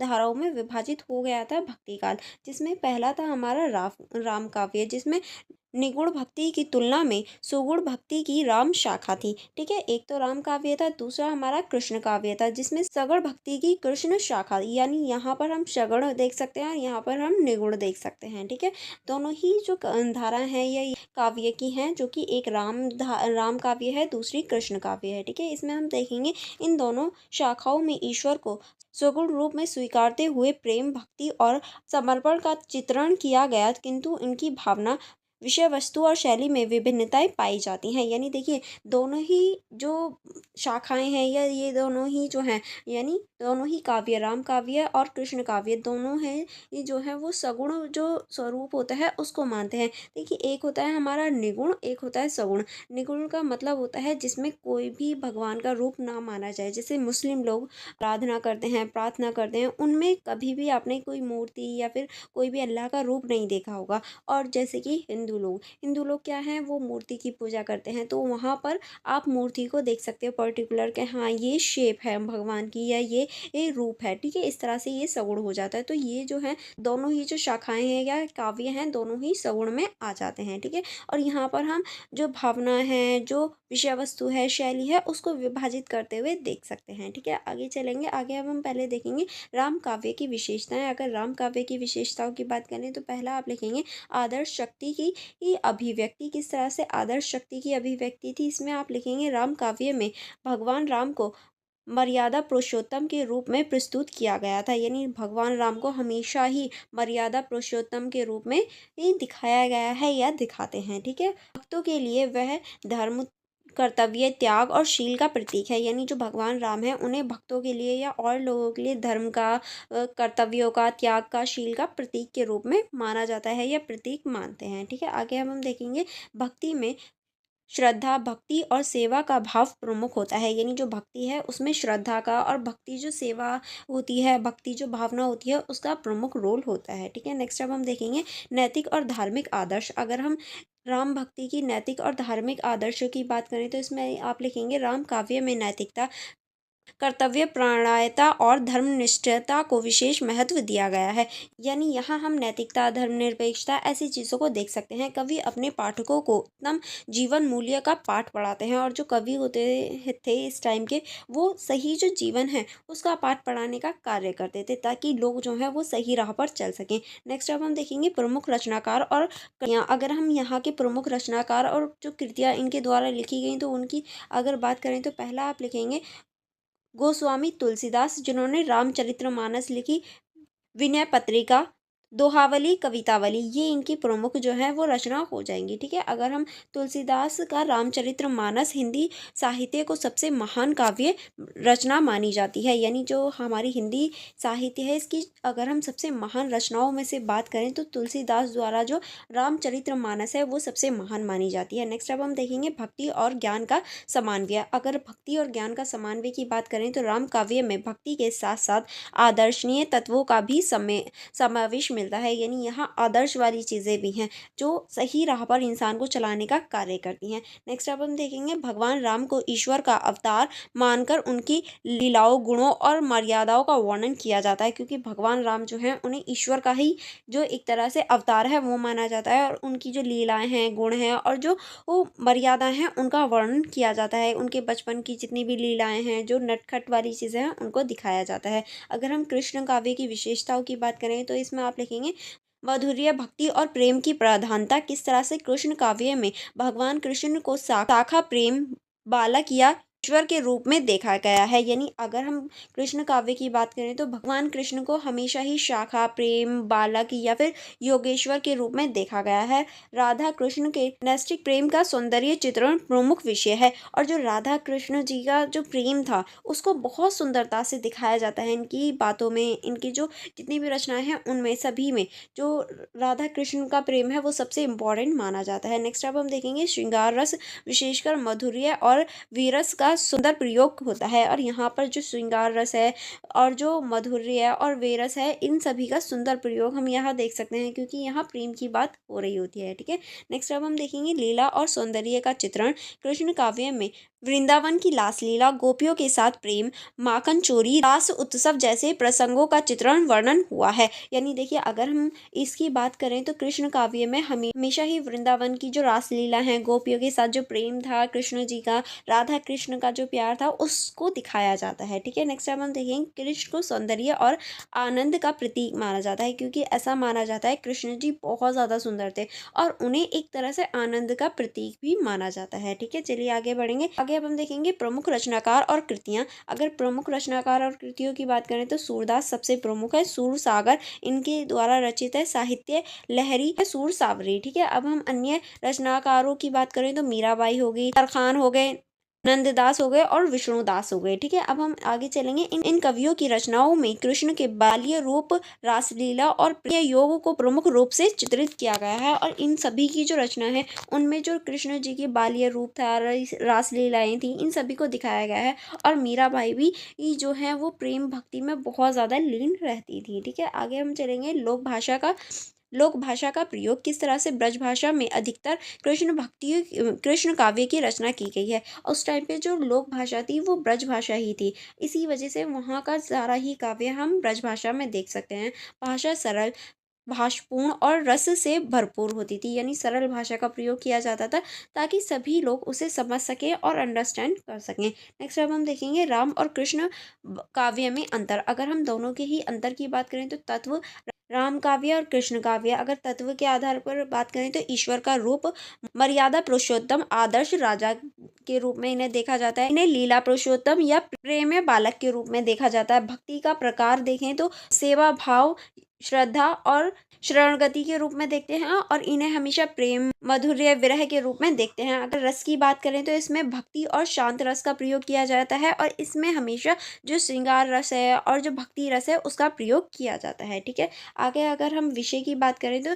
जीवन आदर्श और धर्म पालन का था। अगर इनकी बात करें तो इनमें हम प्रेम, सौंदर्य और रस का प्रयोग देख सकते हैं। अगर भाषा की बात करें तो अवधि का प्रयोग है, जैसे कि तुलसीदास जी ने किया है। और अगर इनकी बात करें तो ब्रज भाषा का प्रयोग किया गया है, सूर और मीरा जैसे कि इन लोगों ने किया है। ठीक है, अगर हम इस क्वेश्चन के निष्कर्ष की बात करें तो राम काव्य और कृष्ण काव्य दोनों ही हिंदी भक्ति साहित्य की अमूल्य निर्धार है, यानी हम कह सकते हैं दोनों ही बहुत ज़्यादा इम्पोर्टेंट है। ठीक है, राम काव्य में मर्यादा और आदर्श जीवन का मार्ग प्रस्तुत किया गया है, यानी राम काव्य में हमेशा मर्यादा और जो आदर्श जीवन होता है उसको दिखाया गया है, जबकि कृष्ण काव्य में प्रेम हो गया, माधुर्य हो गया और सौंदर्य का अनुपम संसार संरचित होता है। ठीक है, आगे हम दोनों देखेंगे। दोनों धाराओं ने हिंदी भाषा, साहित्य, संस्कृति और धर्म के क्षेत्र में गहरी छाप छोड़ी और आज भी जनमानस में उतनी ही संग्रहित है। ठीक है, आगे हम चलेंगे नेक्स्ट क्वेश्चन की तरफ। नेक्स्ट क्वेश्चन है हमारा रीतिबद्ध, रीति मुक्त और रीति सिद्ध काव्य की विशेषताएं बताइए, यानी आपको इन सभी काव्यों की जो विशेषता है वो आपको बतानी है। ठीक है,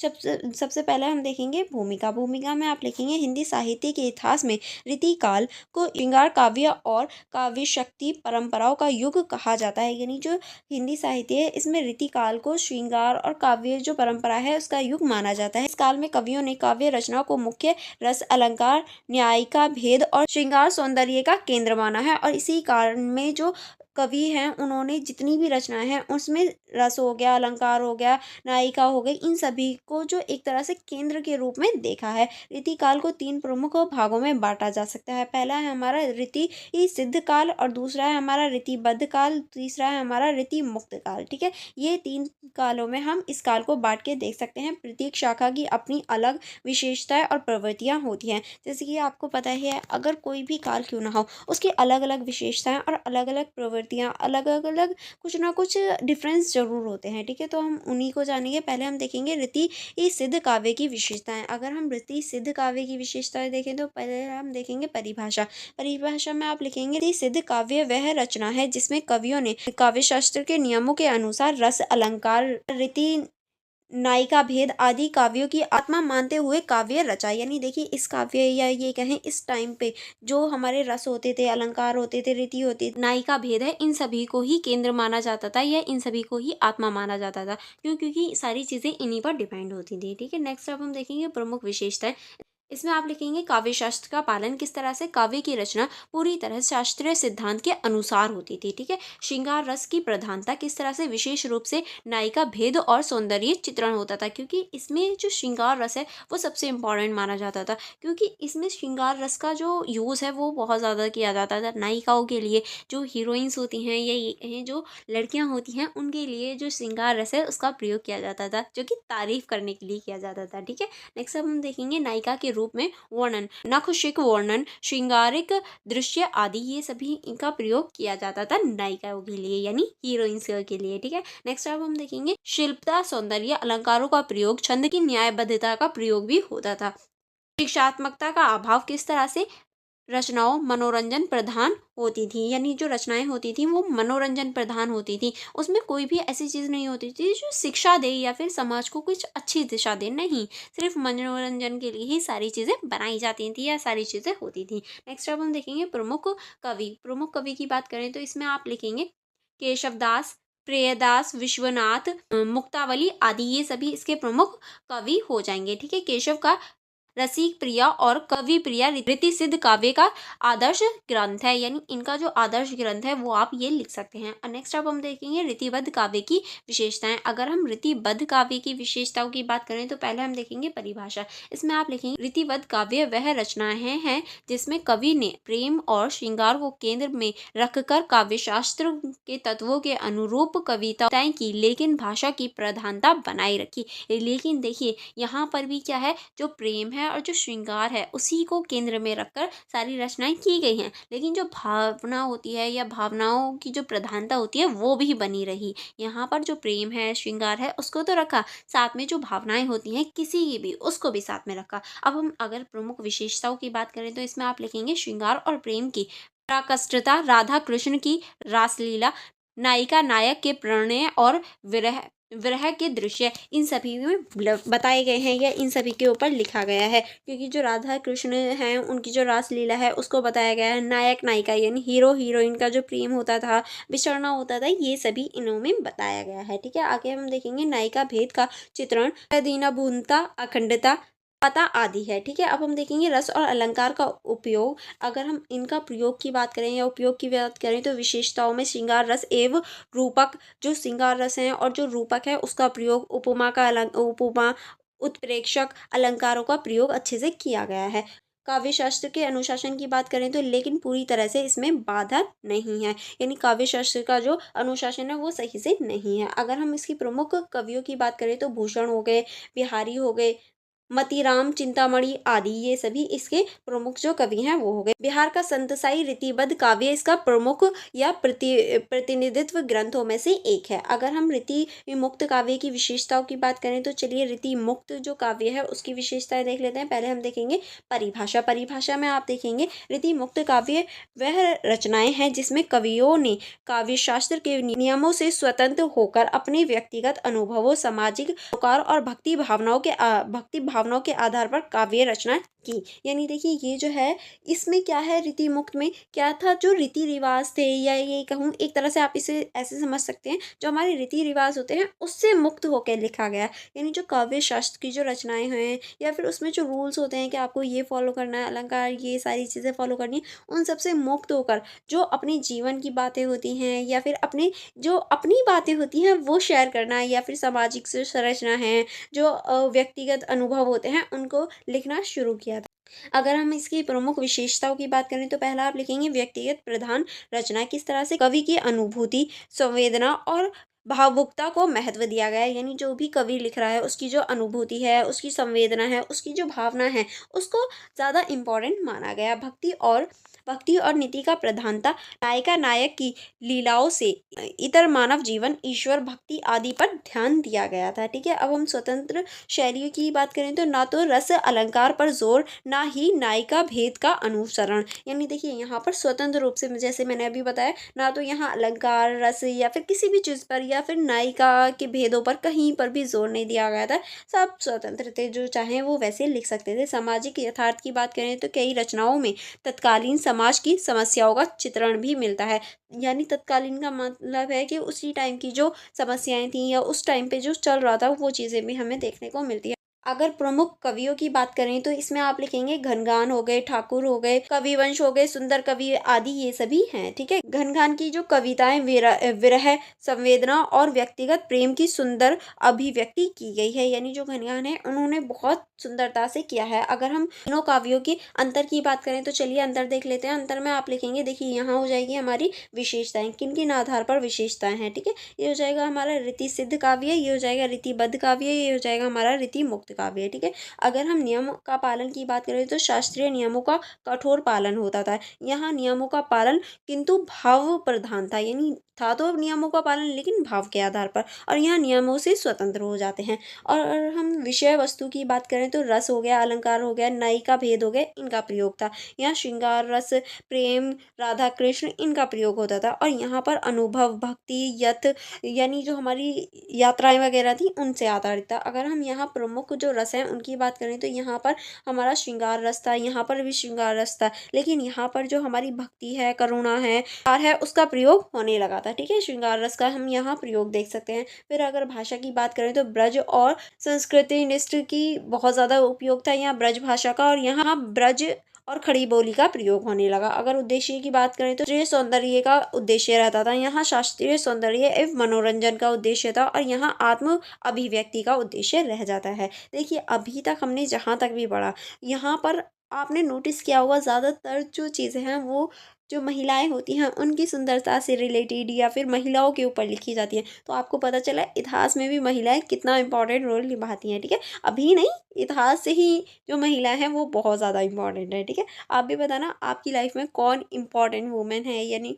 कौन, यानी आपकी लाइफ में कौन ऐसा इंसान है जो बहुत ज़्यादा इंपॉर्टेंट है, लड़की है। चलिए निष्कर्ष की ओर बढ़ते हैं, निष्कर्ष देख लेते हैं। निष्कर्ष में आप क्या लिख सकते हैं? निष्कर्ष में आप लिखेंगे रीतिकाल हिंदी साहित्य का एक महत्वपूर्ण चरण है।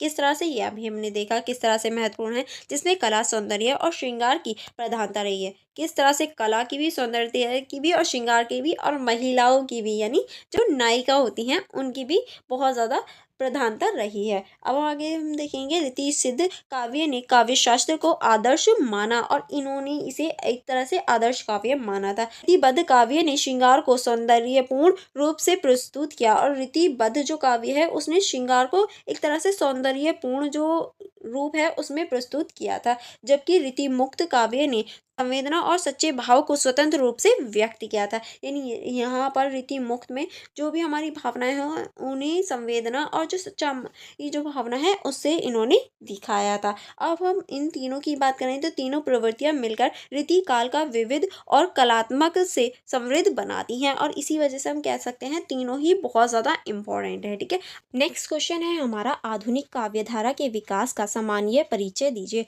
यानी जो हमारी आधुनिक काव्यधारा है इसका जो विकास हुआ है इसका आपको सामान्य परिचय देना है, यानी इसके बारे में आपको इस क्वेश्चन में बताना है। सबसे पहले हम देखेंगे भूमिका से। भूमिका में आप लिखेंगे हिंदी साहित्य में आधुनिक युग का प्रारंभ 1857 की स्वतंत्रता संग्राम और भारतेंद्र युग से माना जाता है। यानी अगर हम आधुनिक हिंदी साहित्य की बात करें तो 1857 का जो विद्रोह हुआ था स्वतंत्रता संग्राम के लिए, उससे और जो भारतेंदु युग है उससे मेनली माना जाता है जो हमारा आधुनिक काव्य है। ठीक है, यह युग केवल भाषा और शैली में ही नहीं बल्कि विचार, संवेदना और सामाजिक सरोकारों में भी एक क्रांति परिवर्तन का प्रतीक है। क्योंकि देखिए जब ये युग आया था तो 1857 की क्रांति हुई थी, और जो हमारा भारतेंदु युग है वो शुरू हो गया था, जिसकी वजह से हम कह सकते हैं ये जो युग है यानी आधुनिक काव्यधारा का जो युग है वो सिर्फ हमारे विचारों या संवेदना तक ही नहीं बल्कि हमारी जो सामाजिक सरोकार है, क्रांतिकारी परिवर्तन लेकर आया था। ठीक है, अब हम देखेंगे आधुनिक हिंदी काव्यधारा में राष्ट्रीयता, सामाजिक चेतना, व्यक्तिगत अनुभूति और नींव का काव्य प्रयोग जैसे तत्व प्रबल के रूप में उभरे हैं। यानी हम कह सकते हैं ये जो विचारधारा है इसमें हम राष्ट्रीयता, सामाजिक चेतना और अभिव्यक्ति की जो वो नींव है उसको हम देख सकते हैं, जो कि हमें आगे बढ़ने या फिर प्रबल करने में आगे बढ़ाती है। यह धारा पारंपरिक भक्ति और श्रृंगार रस से हटकर वास्तविक जीवन और समकालीन समस्याओं से जुड़ी है। यानी ये जो विचारधारा थी ये जो भक्ति है और जो श्रृंगार रस है उससे हटकर, क्योंकि अभी तक हमने जो देखा लास्ट वीडियो में भी आपने देखा होगा हमने सिर्फ भक्ति परंपरा और जो श्रृंगार रस है उसी के बारे में बात करी, बल्कि ये जो है ये उन सभी से हटकर जो वास्तविक जीवन है, समकालीन जो समस्या हैं, उस टाइम की जो समस्याएँ थी उनसे रिलेटेड है या फिर उन पर बात करती है, ठीक है। अगर हम भारतेंदु युग की बात करें जो कि हमारा 1857 से 19 तक रहा था, तो इसमें विशेषताएँ जो हैं ये आप लिखेंगे आधुनिक हिंदी कविताओं का प्रारंभ भारतेंदु हरिश्चंद्र से हुआ। यानी अगर हम इसका आधुनिक हिंदी काव्य की बात करें तो इसका जो प्रारंभ है वो भारतेंदु हरिश्चंद्र से हुआ था, और भारतेंदु हरिश्चंद्र के ही नाम पर भारतेंदु युग का भी नाम रखा गया था, ठीक है। आगे हम देखेंगे इन्होंने राष्ट्रीय भक्ति, सामाजिक सुधार, स्त्री शिक्षा, स्वदेश प्रेम को अपने काव्य का विषय बनाया, और जो भारतेंदु हरिश्चंद्र हैं इन्हों की जो कविताएं हैं उनका जो विषय था या ये कहें जो टॉपिक्स थे वो राष्ट्रीय भक्ति हो गया, सामाजिक सुधार हो गया, स्त्री शिक्षा हो गई, स्वदेशी प्रेम हो गया, यानी अपने देश के लिए जो प्रेम है ऐसे विषय थे, ना कि श्रृंगार रस या फिर ऐसे रसों का इन्होंने यूज़ नहीं किया था। कविताओं में जन जागरूकता की भावना प्रमुख थी। यानी इससे पहले की जो कविताएं होती थी उसमें क्या होता था कि कोई भी सिर्फ एंटरटेनमेंट या फिर मनोरंजन के लिए ही सारी चीज़ें लिखी जाती थी, जन जागरूकता बिल्कुल नहीं थी।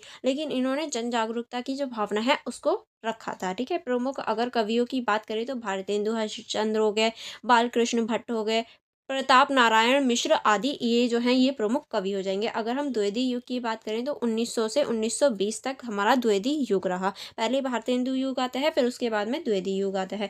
द्विवेदी युग है, इसकी विशेषताओं की बात करें तो इस युग में कविताओं का उद्देश्य शिक्षाप्रद, नैतिक और सुधारात्मक था। यानी इस युग का जो या ये कहूँ इस युग में जो कविताएं लिखी जाती थी उनका उद्देश्य शिक्षा देना, नैतिकता और सुधारात्मक जो चीज़ें हैं या सुधार लाने का प्रयास होता था।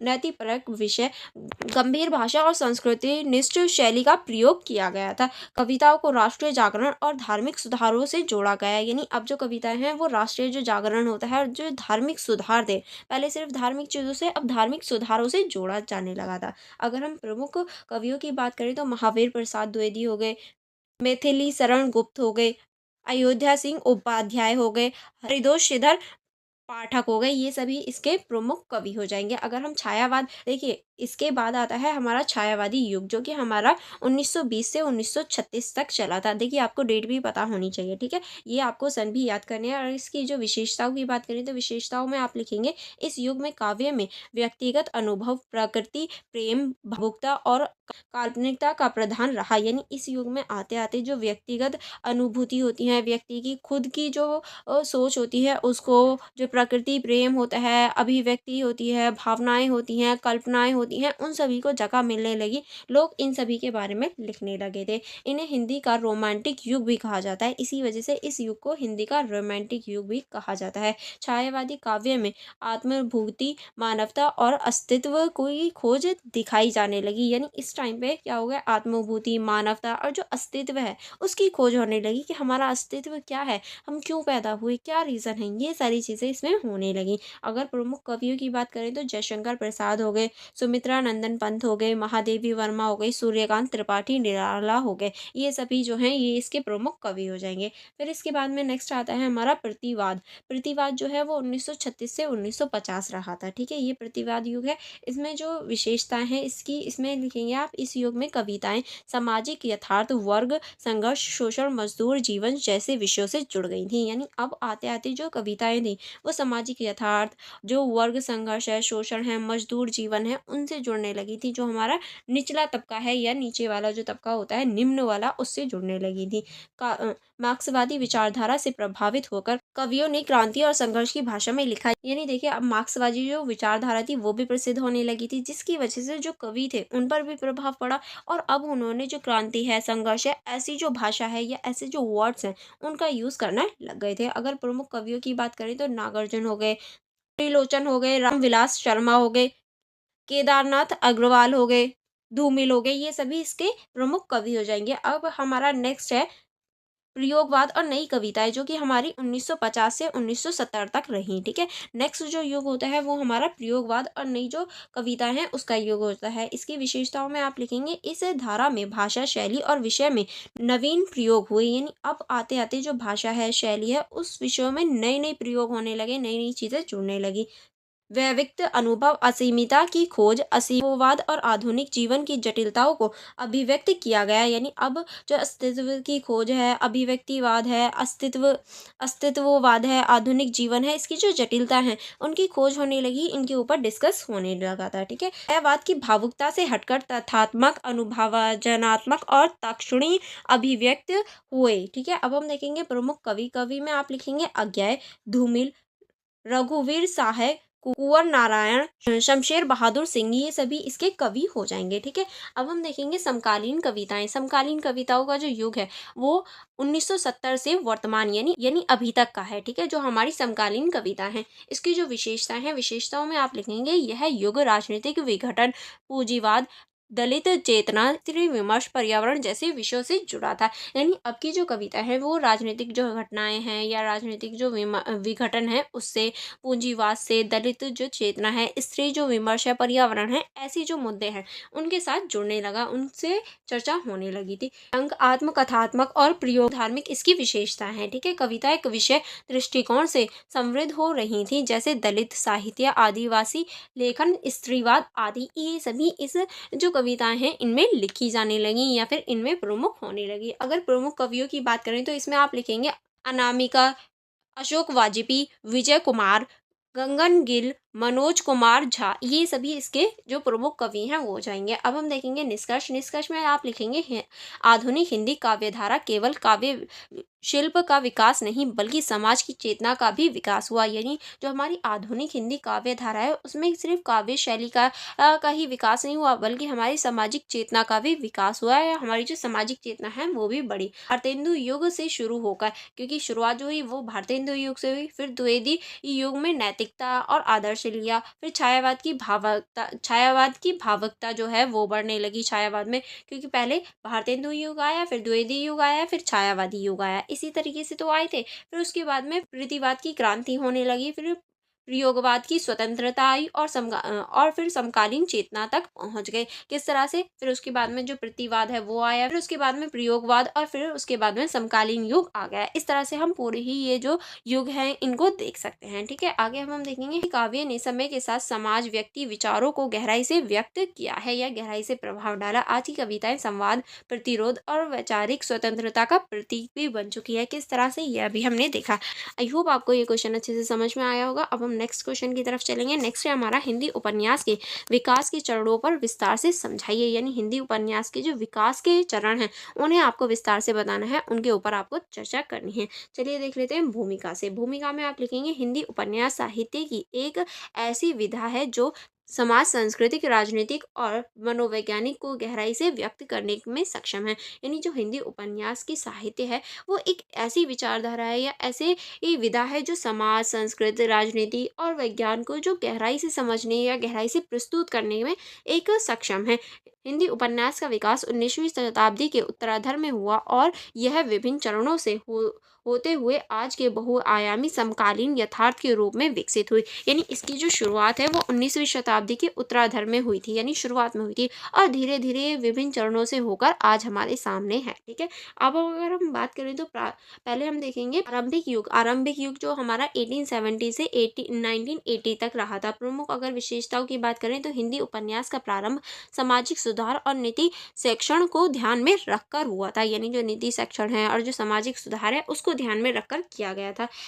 कथानक, कलात्मक भाषा सांस्कृतिनिष्ठ और शैली रस होती थी। सामाजिक संगीता की और संकेत मिलता था इसमें। ठीक है, अगर प्रमुख रचनाओं और लेखन की बात करें तो इसमें आप पहला लिखेंगे वृक्ष गुरु, जो कि 1882 में लिखा गया था। लेखक जो थे वो श्रीनिवास दास थे, जो कि प्रथम हिंदी की उपन्यास था। ठीक है, फिर था हमारा चंद्रकांता जो कि 1888 में लिखा गया था। लेखक जो थे वो देवकी नंदन खित्र थे, जो कि लोकप्रिय एआरी उपन्यास था। ठीक है, ये एक एआरी उपन्यास था। आपने चंद्रकांता देखा भी होगा, इसके ऊपर एक नाटक भी बना था। नेक्स्ट अब हम देखेंगे भाग्यवती। लेखक जो थे इसके पंडित श्रीधर पाठक थे, जो कि एक नारी शिक्षा पर आधारित था। ठीक है, ये ही पहला था जो नारी शिक्षा पर आधारित था। ठीक है, चलिए आगे बढ़ेंगे। आगे अब हम देखेंगे प्रेमचंद्र युग या यथार्थवादी युग, जो कि हमारा 1980 से 1936 तक चला था, इसे हम प्रेमचंद्र युग कह लें या फिर यथार्थवादी युग कह लें। इसकी जो प्रमुख विशेषता है, इसमें आप लिखेंगे उपन्यास में सामाजिक यथार्थ, जातिगत भेदभाव, स्त्री पीड़ा, किसान समस्या और शोषण को उठाया गया था। यानी इस टाइम पे जो सामाजिक यथार्थ है, जातिगत भेदभाव है, स्त्री पीड़ा है, किसान समस्या है, इन सभी या शोषण है, इन सभी को उठाया गया था। भावनात्मकता से हटकर तथ्य और समाज पर ध्यान दिया गया था। यानी यहाँ पर अब जो भावनात्मकता होती है या जो भावना होती है, उनसे हटकर, उनसे आगे बढ़कर जो हमारी समाज है उस पर ध्यान या फिर जो तथ्य हैं उन पर ध्यान दिया गया था। तथ्य मतलब होता है फैक्ट, ठीक है। आगे हम देखेंगे हिंदी उपन्यास को साहित्य भरिया और उद्देश्य परकता प्रदान हुई थी, ठीक है। चलिए आगे बढ़ेंगे। आगे अब हम देखेंगे प्रमुख लेखक मुंशी प्रेमचंद। अगर हम यहाँ के प्रमुख लेखक की बात करें तो वो मुंशी प्रेमचंद है। सेवादन, निर्मला, गौवन कर्मभूमि, गोदान आदि इन सभी को इन्होंने लिखा है। अब हम आगे चलेंगे। उन्होंने शोषित वर्ग, नारी जीवन, धार्मिक पाखंड आदि को उजागर किया और इनकी जितनी भी रचनाएं हैं, इन्होंने जो शोषित वर्ग होता है, नारी जीवन है, और जो धार्मिक पाखंडता चल रही थी, धर्म के नाम पर जो पाखंडता फैली हुई थी, उसको उजागर करने का काम किया है। अब हम देखेंगे मनोविश्लेषणात्मक युग, जो कि हमारा 1936 से 1950 तक चला था, यानी 1936 से 1950। किस तरह से, चलिए इसकी विशेषताएं देखेंगे। इसमें आप लिखेंगे उपन्यास लेखन में मानव मन की गहराइयों, द्वंद्व, जटिल भावनाओं का चित्रण प्रमुख है। यानी इस युग में जो मानव की गहराई है, मन की जो गहराई होती है, द्वंद्व होता है, जटिलताएं होती है, उन पर ध्यान दिया गया था। यह काल आत्मसंघर्ष, असंतोष, आधुनिक सोच और पारंपरिक तनाव की अभिव्यक्ति करता है। यानी जो आत्मसंघर्ष होता है हमारा, जो असमानताएं हैं, असंतोष है, आधुनिक जो सोच है, उनको दिखाने या फिर उनको व्यक्त करने का कार्य करता है। कथा संरचना अधिक जटिल और गुण होती है। यानी इस टाइम पे जो कथा संरचना थी वो बहुत ज्यादा जटिल हो जाती है। अगर हम प्रमुख लेखकों की बात करें तो अज्ञे हो गए। शेखर एक जीवनी इन्होंने लिखी थी। नेक्स्ट अब हम देखेंगे झला चंद्र जोशी, जिनेन्द्र कुमार, गीता त्यागपत्र, ठीक है। अब हम आगे चलेंगे। आगे अब हम देखेंगे अमृतलाल नगर, अचेंद्र कुमार सेनगुप्त द्वारा लिखी गई है, ठीक है। चलिए आगे बढ़ेंगे। आगे अब हम देखेंगे प्रगतिशील युग, जो कि हमारा 1950 से 1980 तक रहा। अगर हम इसकी विशेषताओं की बात करें तो इसमें आप लिखेंगे यह काल समाजवादी विचारधारा, श्रमिक जीवन, ग्रामीण समस्या, वंचित वर्गों के संघर्ष से जुड़ा था। यानी इस टाइम पे आते आते जो श्रमिक जीवन था, ग्रामीण समस्याएं थी, वंचित वर्ग थे, इन सभी के जो संघर्ष थे, उनके ऊपर जो कविताएं थी वो लिखी जाने लगी थी। अगर हम भूमिहीन किसानों की, मजदूरों की, स्त्रियों की, दलितों की जो समस्याएं होती थी, उनके ऊपर या फिर ऐसे विषयों पर अब चीज़ें लिखी जाने लगी। अगर हम प्रमुख कवियों की बात करें या फिर ये कहूँ प्रमुख लेखकों की बात करें तो पहला आप इसमें लिखेंगे फणीश्वर नाथ रेणु, मेला आंचल ग्रामीण यथार्थ का सजीव चित्रण है। यशपाल की बात करें तो द्रव्य झूठा सच, ये जो है राजनीतिक चेतना की बात है। रामविलास शर्मा जो है उन्होंने रामधारी सिंह दिनकर के बारे में लिखा, ठीक है। चलिए आगे बढ़ेंगे। आगे अब हम देखेंगे, आगे है हमारा नई कहानी और प्रयोगशील युग, जो कि हमारा 1970 से 1980 तक रहा। मुख्य जो विशेषता है इसमें आप लिखेंगे उपन्यास में शहरी मध्य वर्गीय जीवन, अस्तित्व संकट, स्त्री विमर्श को केंद्र में रखा गया। यानी इस टाइम पे आकर जो मध्य वर्ग का जीवन था, अस्तित्व संकट था और जो स्त्री विमर्श था, उनको केंद्र में रखा गया। भाषा अधिक सरल, प्रतीकात्मक और संवेदनात्मक बन गई थी। यानी इस टाइम के आते आते जो भाषा थी वो सरल और प्रतीकात्मक बन गई थी। अब हम देखेंगे परंपरा बनाम आधुनिकता, विकृत गांव और मनोभ्रंश जैसे विषय बन गए थे। प्रमुख लेखक की बात करें तो कमलेश्वर, कितने पाकिस्तान इन्होंने लिखी है। मन्नू भंडारी, आपका बंटी, ये मन्नू भंडारी ने लिखी है। आगे चलेंगे। आगे अब हम देखेंगे शर्मला शर्मा, नागार्जुन, मृदुला गर्ग, निर्मला शर्मा, अंतिम अरानी है, ठीक है। अब हम आगे चलेंगे समकालीन युग। समकालीन युग की बात करें तो 1990 से वर्तमान तक, यानी अब तक का जो युग है ये हमारा समकालीन युग है। अगर हम समकालीन युग की प्रमुख विशेषताओं की बात करें तो इसमें आप लिखेंगे उपन्यास में दलित विमर्श, नारी विमर्श और LGBTQ मुद्दे भूमंडलीकरण, पूंजीवाद, सोशल मीडिया प्रभाव आदि विषय को उभारा गया है। यानी अब आते-आते जो लिखने के जो मुद्दे थे या फिर ऐसे टॉपिक्स थे जिनके ऊपर लिखे गए, अब वो बन गए थे ये वाले टॉपिक्स। यानी भूमंडलीकरण हो गया, पूंजीवाद, सोशल मीडिया, ऐसी चीज़ों पे लिखा जाने लगा। लेखक ने विविधता, अंतर्विषयकता और असीमिता की खोज प्रमुख हो गई थी। तकनीकी, पर्यावरणीय, ऐतिहासिक उपन्यासों का भी विकास हुआ। यानी अब आते-आते जो तकनीकी था, पर्यावरणीयता, ऐतिहासिक जो उपन्यास थे उनका भी विकास होने लगा। अगर प्रमुख लेखकों की बात करें तो प्रमुख लेखक जो हैं उसमें आप लिखेंगे, पहला लिखेंगे उदय प्रकाश, जो कि पाल गुमराह का स्कूटर लिखा है। कृष्णा सोवती जिंदगी नामा लिखी है। साहित्यात्मक दलित विमर्श में ओम प्रकाश वाल्मीकि और सुरेश कुमार ने ये लिखी है। ठीक है, चलिए आगे बढ़ेंगे। आगे अब हम देखेंगे अशोक बाजपेयी, प्रियव्रत, मनोज रूपणा आदि। ठीक है, अब हम देखेंगे इस क्वेश्चन का निष्कर्ष। निष्कर्ष में आप लिखेंगे हिंदी उपन्यास का विकास एक सतत प्रक्रिया है। जैसे अभी हमने देखा, क्योंकि ये ऐसा नहीं है कि एक साथ हो गया, नहीं, ये सतत प्रक्रिया है, धीरे धीरे हुई है। यह नीति परकता से शुरू होकर यथार्थ, फिर उसके बाद में मनोविश्लेषण, उसके बाद में सामाजिक राजनीतिक चेतना और अतः अस्तित्व और समकालीन विमर्श तक पहुंच गई। और धीरे धीरे, जैसे कि अभी मैंने बताया, ये किस तरह से एक एक करके चरण में आगे बढ़ी है। ठीक है, अब हम देखेंगे हिंदी उपन्यास ने न केवल साहित्य को समृद्ध किया बल्कि भारतीय समाज में विरोध और विविधताओं को भी उजागर किया है। यानी इसने सिर्फ भारतीय समाज को आगे ही नहीं बढ़ाया, जो अतः विरोध है, जो हमारा संघर्ष है, उसको भी उजागर किया है। आज यह विविध जन चेतना की सबसे सशक्त अभिव्यक्ति बन चुकी है और आज के टाइम पे ये अधिक जो जन चेतना है या फिर सबसे सशक्त जो अभिव्यक्ति है वो बन चुकी है। नेक्स्ट क्वेश्चन है हमारा, संत रैदास की भक्ति के स्वरूप को स्पष्ट कीजिए। यानी जो संत रैदास हैं, इनकी जो भक्ति है, इसके स्वरूप को स्पष्ट करना है। संत रैदास के बारे में आपको मेनली इस क्वेश्चन में बताना है। ठीक है, परिचय आप देंगे, परिचय में आप लिखेंगे ये संत रैदास या फिर रविदास 15वीं शताब्दी के प्रसिद्ध निगुण भक्ति परंपरा के संत हैं। यानी देखिए, जो संत रैदास हैं वो निगुण भक्ति जो परंपरा है उसके कवि रहे हैं या संत रहे हैं। वह सामाजिक समानता, आत्मा की शुद्धि और ईश्वर की एकता में विश्वास रखते हैं। यानी ये जो है, ये समाज की जो समानता है और जो आत्मा की शुद्धि है, ईश्वर की एकता है, इसमें विश्वास रखते हैं। इनकी भक्ति निगुण राम भक्ति पर आधारित है, जिसमें मूर्ति पूजा और भ्रमण आडंबर का विरोध किया गया है। यानी देखिए, इन्होंने ये जो है, ये राम भक्ति को तो मानते हैं, यानी राम भक्त हैं, लेकिन ये निगुण राम भक्ति को मानते हैं। और जो मूर्ति पूजा होती है और जो ब्राह्मणों के आडंबर होते हैं, उनका इन्होंने पूरी तरीके से या फिर ये कहें खुला विरोध किया है। अब हम देखेंगे भक्ति का स्वरूप किस तरह से, इसमें आप लिखेंगे निगुण भक्ति परंपरा। देखिए, निगुण और सगुण क्या होता है, ये मैंने आपको बताया था।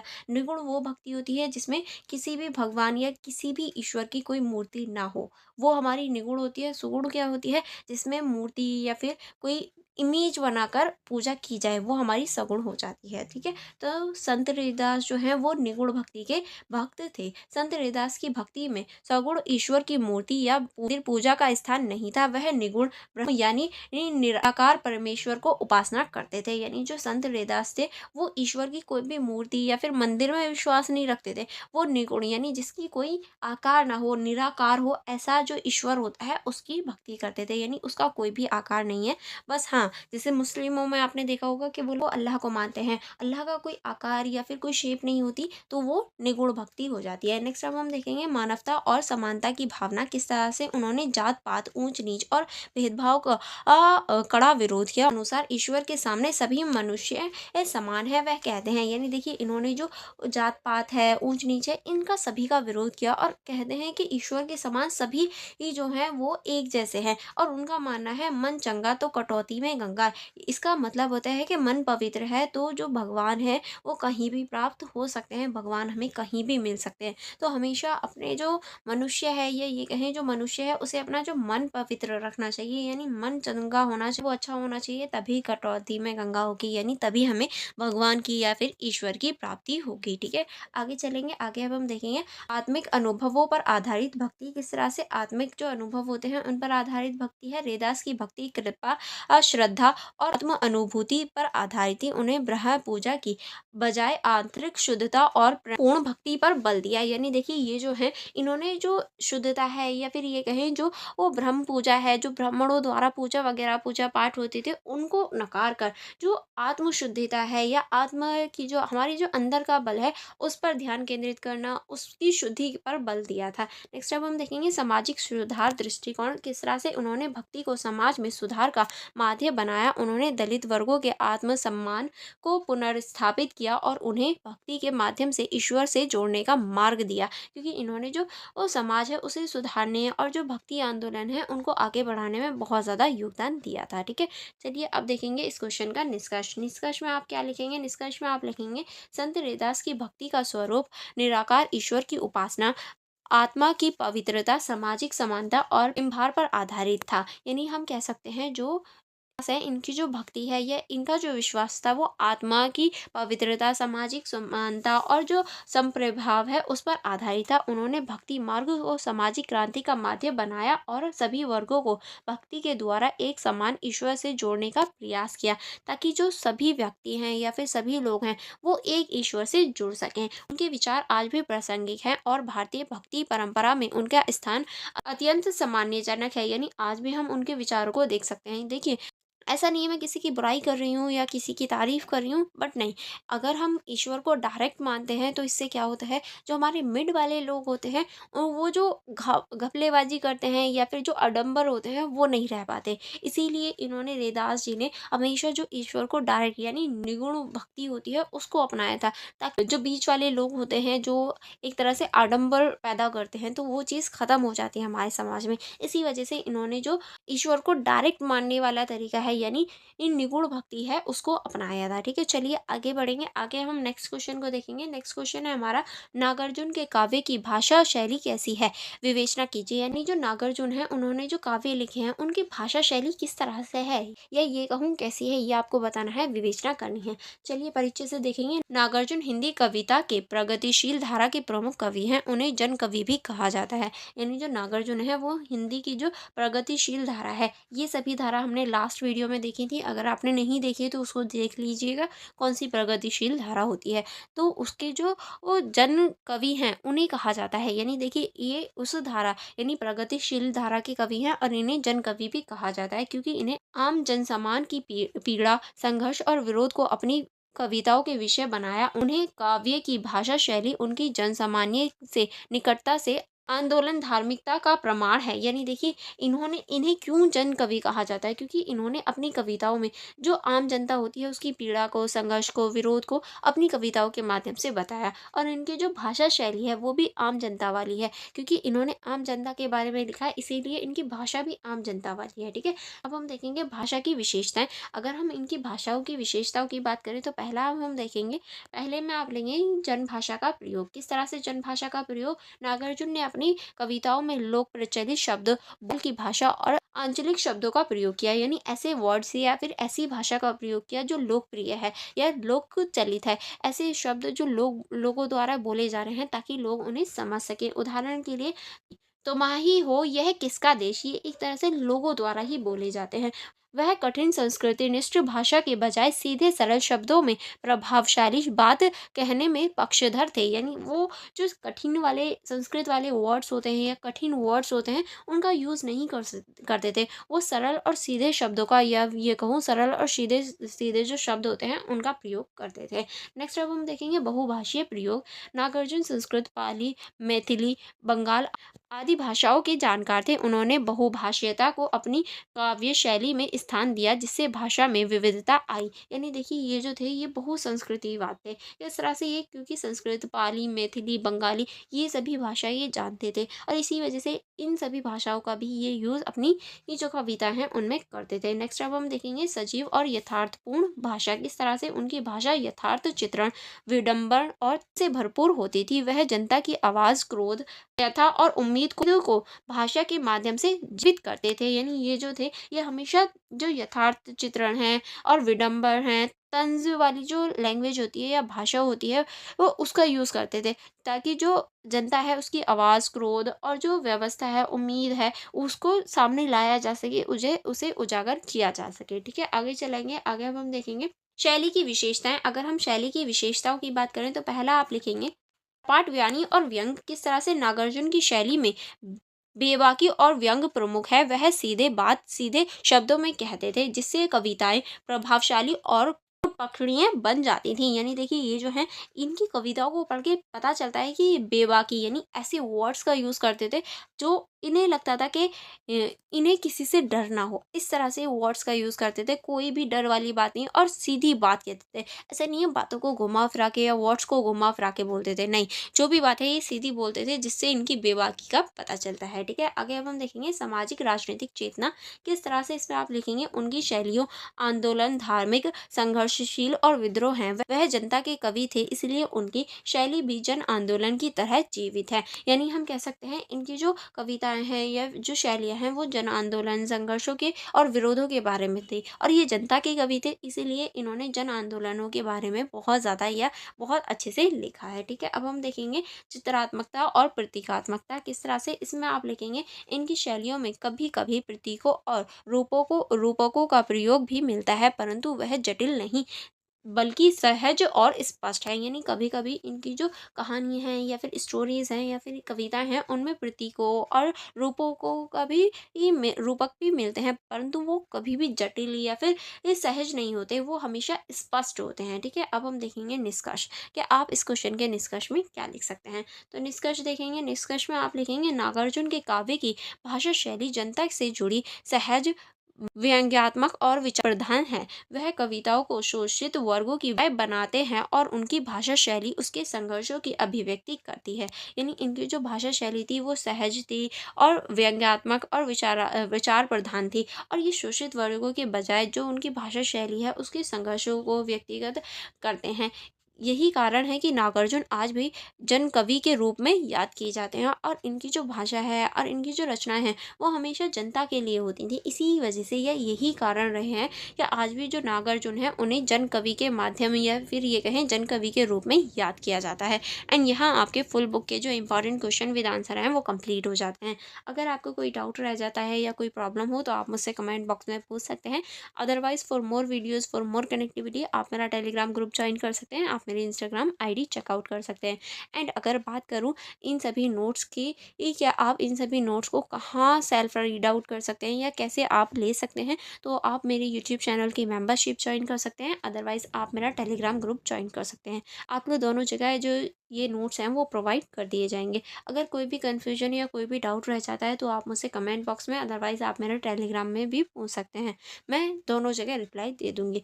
और आप वीडियो को लाइक करना एंड अपने फ्रेंड्स के साथ शेयर करना मत भूलिएगा, ताकि वो लोग भी अपनी स्टडी कर पाएँ और अपने अच्छे नंबर गेन कर पाएँ, ठीक है। And for more connectivity, for more videos, कि आप भी अपने सब्जेक्ट से रिलेटेड मोर वीडियोज़ देख पाएँ, आप यूट्यूब चैनल को सब्सक्राइब कर लीजिए एंड बेल आइकन को भी प्रेस कर लीजिए, ताकि जो भी मेरी अपकमिंग वीडियोज़ आएँ आप उन्हें देख पाएँ और अपनी स्टडी कंटिन्यू कर पाएँ। चलिए फिर मिलेंगे नेक्स्ट वीडियो में। Thank you for watching everyone.